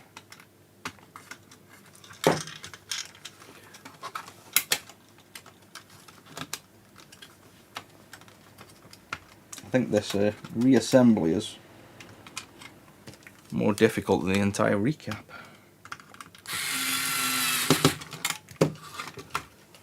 Right, so now if we put that through there, that back in, and we do have one issue from the mod I've just noticed. We've got this floating now, which is looks like a resistor has come off. Looks like maybe a pad as well. I don't know whether anyone remembers or can look backwards on the mod to see where this maybe was. I've got a feeling it would have been off one of these pads, whether it was soldered down on here and it's obviously tight, so it's snagged, I think. So my guess is going to be it's on these two pads. That pad looks a little bit ripped, but it goes here. So short of having that bit of a glare on, let me try and lift it up so you don't have the glare. I think we just need to reattach it to this pad, and then we can, there's probably enough solder left on there to reattach that pad, so let's get rid of that, attach it to there, it's back on, attach that wire to there. So I think that was where it was. I don't know whether anybody remembers seeing that or knows, but that's at the top, so if we have to open it up to sort anything with that, we'd be fine anyway. I'm pretty sure that's where it was. Yeah, hopefully the power board will. If it doesn't, then obviously just either jump on lives when I'm on and you can ask away, or jump on the Discord and I'll give you some assistance on that, but hopefully it'll fix it for you. Yeah, so that's in there. Power switch, this is what I always forget. And I always forget how you even put these things back on as well. I think it's there. That was easy, first time. I think the PC Engine GT ones are I can sit forever to try and figure it out now. I found a way to remember which way they go on the slider, and it's basically the arc of the corner of the PC Engine GT has like a half moon on the plastic switch, so you can fit the switch in like 4 different ways, and it just confuses me every time. So I finally remembered to just look for the arc on the green plastic, and it goes in that way.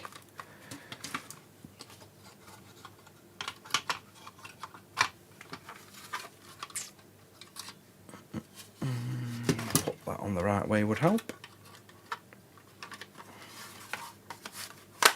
Right, so without putting the screws back in for now.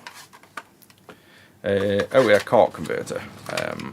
Oh no, it's got all that mod on, so we're not touching that area at the minute because of this crazy mod inside. We don't want to risk damaging it. But the cart converter's actually got no caps on anyway. The caps on this one are, it's the one under the ribbon. There's one cap down here that's just the bolt cap for this ribbon. It's on the actual motherboard, so there's no caps to recap on the cart connector, luckily. But if it was on the part where that mod was, we wouldn't be touching it anyway, because we don't want to risk damaging it. Can't see one. I think it's on the other side of this that I've just taken out, because that just goes through to the plastic. That was the most awkward bit to get on as well.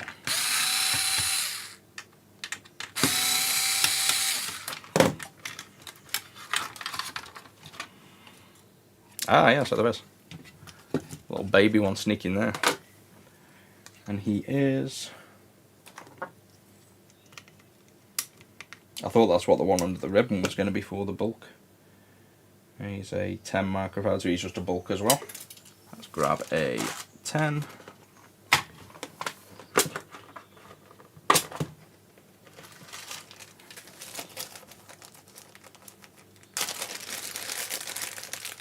Oh, I think the PC engines are... I loved the PC engines till I got into the Neo Geos. And it's like, I don't know, the PC engines are like Sega in my eyes. They've got more family-friendly games, I'd say, in a sense, like as in more enjoyable games. And the Neo Geo has just got more professional arcade-level games. So I kind of go between the two. I feel like the PC engines are like I say, the more fun games and more of them, and more adventure games and stuff, whereas, you know, like longer engaging games, whereas the Neo Geo is more about short-term difficult games, hence why it was obviously related around arcades, because your arcade you want to lose and pay more money. But I think I like them both, but I've kind of got more into the Neo Geo at the minute, even though I think the PC Engine's probably got a much broader library and probably a lot more I could enjoy on them.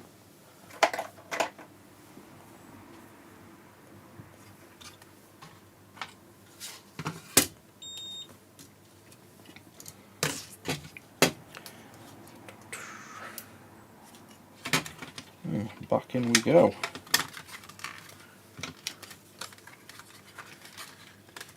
just have a quick check that no wires have pinged off doing all this with having so many wires.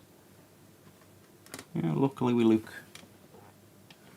okay on the wires, so hopefully none of that mod has kind of come off in this process. I want to check the game slides in as well. Yeah, that's fine. And let's get him back down.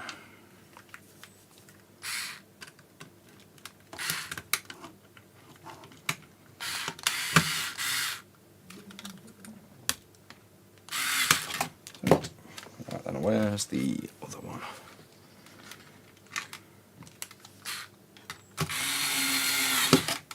Let's try again.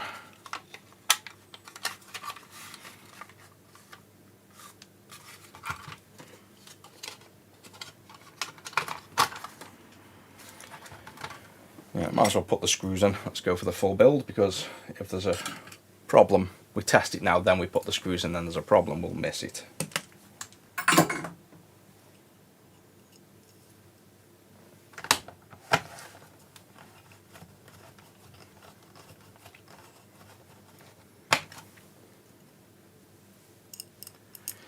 Yeah, we don't see, well, I say we don't see many of these, we actually do. I used to see way more PC Engine Duos, but I've stopped working on all optical drive systems just because of time. And what we were finding with a lot of optical repairs is we'd fix the disk drives, then their specific games wouldn't work, or it's the mains voltage. We found many times where the customers are running consoles through extension leads, and as daft as it sounds, the added noise to the mains passes through to the system and through to ultimately the optical drive system, and it prevents game loads.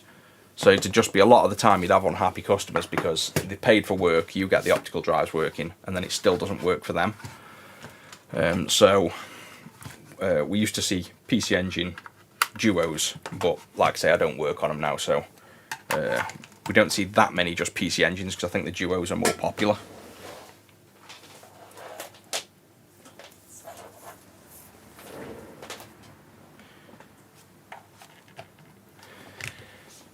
Monitor on. Where's the controller? Yeah, once this works, we'll actually try and pass it through the HDMI so you can see on screen, and then we'll have a quick go of R-Type. There we go.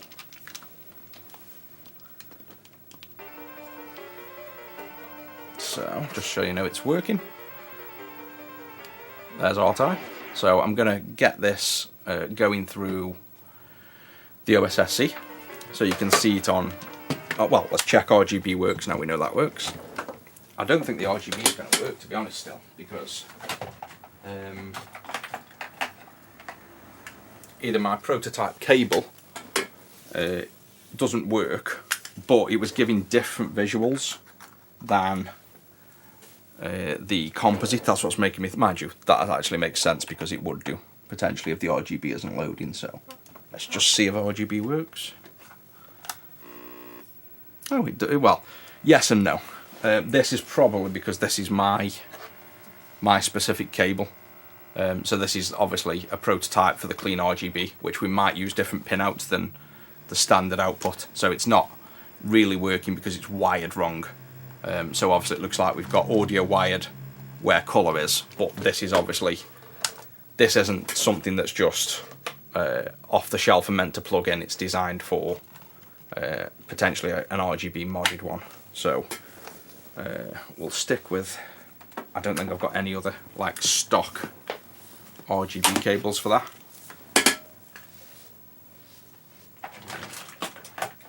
Can we nick this actually?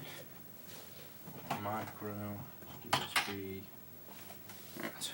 I might be able, just for the stream, to nick. Actually, this is not a bad idea for composite. Just using I'm not a massive fan of the retro tinks because they don't work as well as OSSCs, but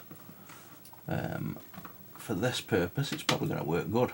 If I can just about get that over, get that in, and now put the composite back in, turn that off. I've got a controller. So the composite was, I think it goes into that one. There we go. And then if we pull up the HDMI now, I think this should be powered on. Yep. So now if we turn that on, this is one of the things with the RetroTink as well. It doesn't seem to ever save the settings, and I can't find a way to do that. So now we can overlay. Well, let's just leave it like that. I can play some of this. Actually, I might want to play it large so I can actually see. See the I've got the HDMI turned off a minute for audio. Let me just turn that on. There we go. Oh no, the lag again.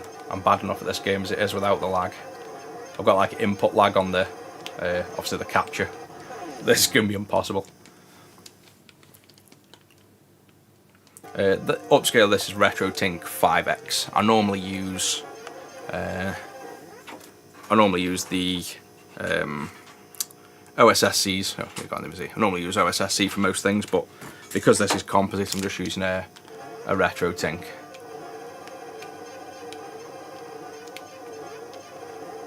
Yeah, I think on this I've only ever got to like level 2 or 3. But I'm not even going to get to that with this input lag is mad.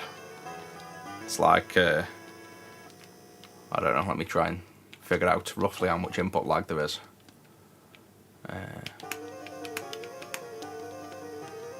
To be honest, it's not that much. I think I'm just bad at the game. Tapping that, I can't actually tell that much of an input lag. No, missed that. Tell you what, let me go full screen so I can try and at least see the screen a bit bigger.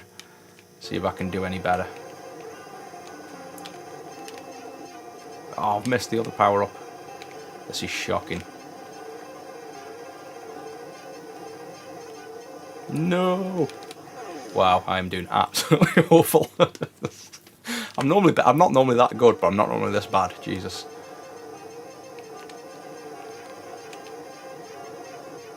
Come on, yes, that's better. This is how I normally play. Ooh, ah, no.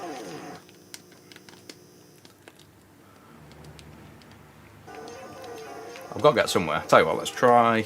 Oh, I've got turbo on as well, haven't I? That's why. I know how I normally do this. I don't normally. Let me turn turbo off. So these controllers, obviously they've got like the turbo. I've got a turbo one, so turbo was on. So what I normally do on this. Ooh, continue. Oh no, where's it gone? Gone to PC. There we go. Normally charge like this and do one blast. I knew there was something different about the gameplay I normally do. That's it.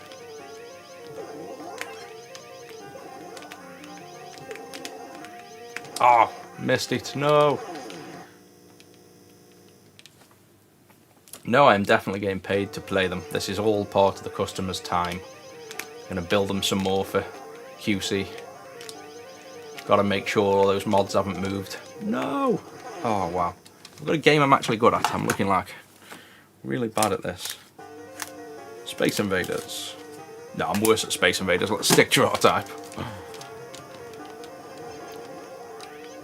The good thing with R-Type is though I'm pretty sure it's almost the exact same positions of everything that, you know, it's all programmed in, so if you got used to a certain technique, then you can progress through the level by just learning the level. That's what I was doing before, but I only got to I pretty much only got up to like level 3 on this. I think I never got past that, but I remember this is what the technique definitely was. Hit the head of that one, hit the head of that one, blast through to get there, grab that quick and come back, and then this is where it gets difficult now. Because that one appears, that's what it does. You shouldn't shoot that one. The third one that appears, you have to try and not shoot it, because it just comes back at you and kills you. That's what we want to do. But yeah, if you play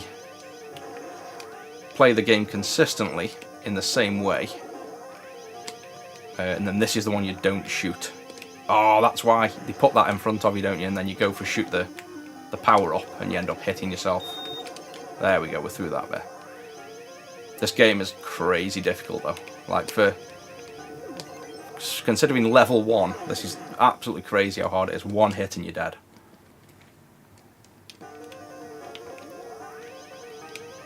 Anyone got any tips to make me better at this? Or should I just give up?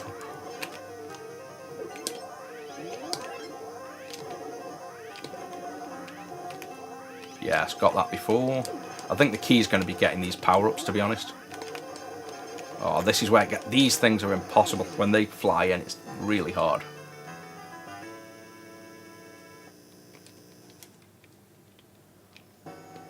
Uh, 34 volts on the power board. No, you don't need it for IPS. So long as you've removed Al2 inductor, it also won't matter. So if you remove that, then the 34 volts won't go anywhere anyway. So you rarely do damage leaving the 34 volts on by mistake. Woo. Oh no, same mistake again. Literally not got past level 1 yet.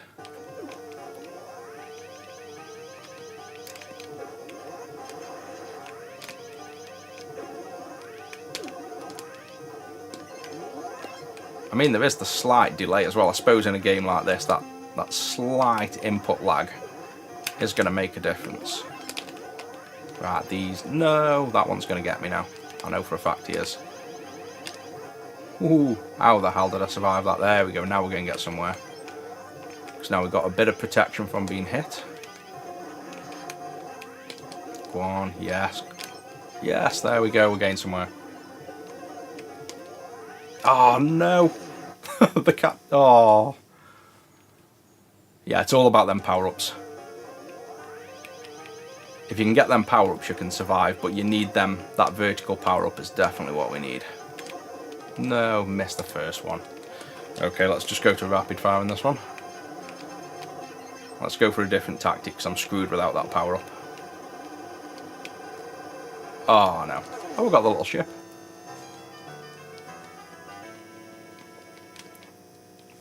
Ah, well, I don't think I'm going to get past level 1 anyway. But that's all up and running for the customer. I've got to do a jag on it as well, but I'm going to go off now and get on with the day. Clean some cars, get a drink, and I'll catch you guys in the next one. I think we've had record views on that one, to be honest. We've had a lot more people enjoying playing Pokemon and playing R-Type than fixing them. Maybe I should just play them. I'll fix them off stream and then come on and we'll just play the games. I think that's the way forward. But I normally get to level 3 on that R-Type, I just haven't played it for that long.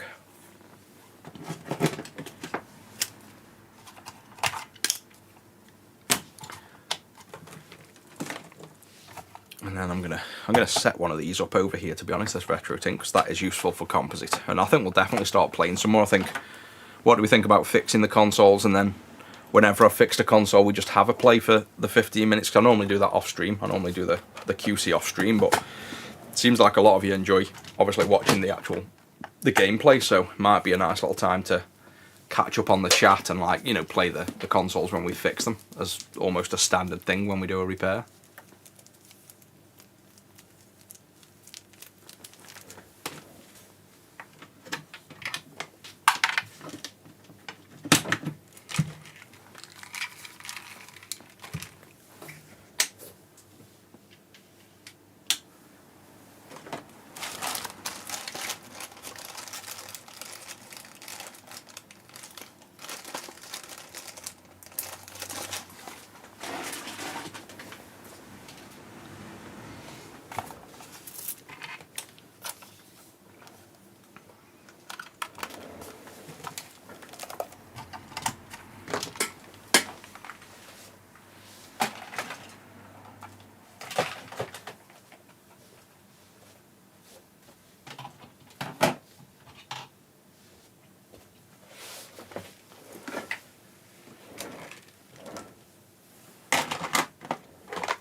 Over the box.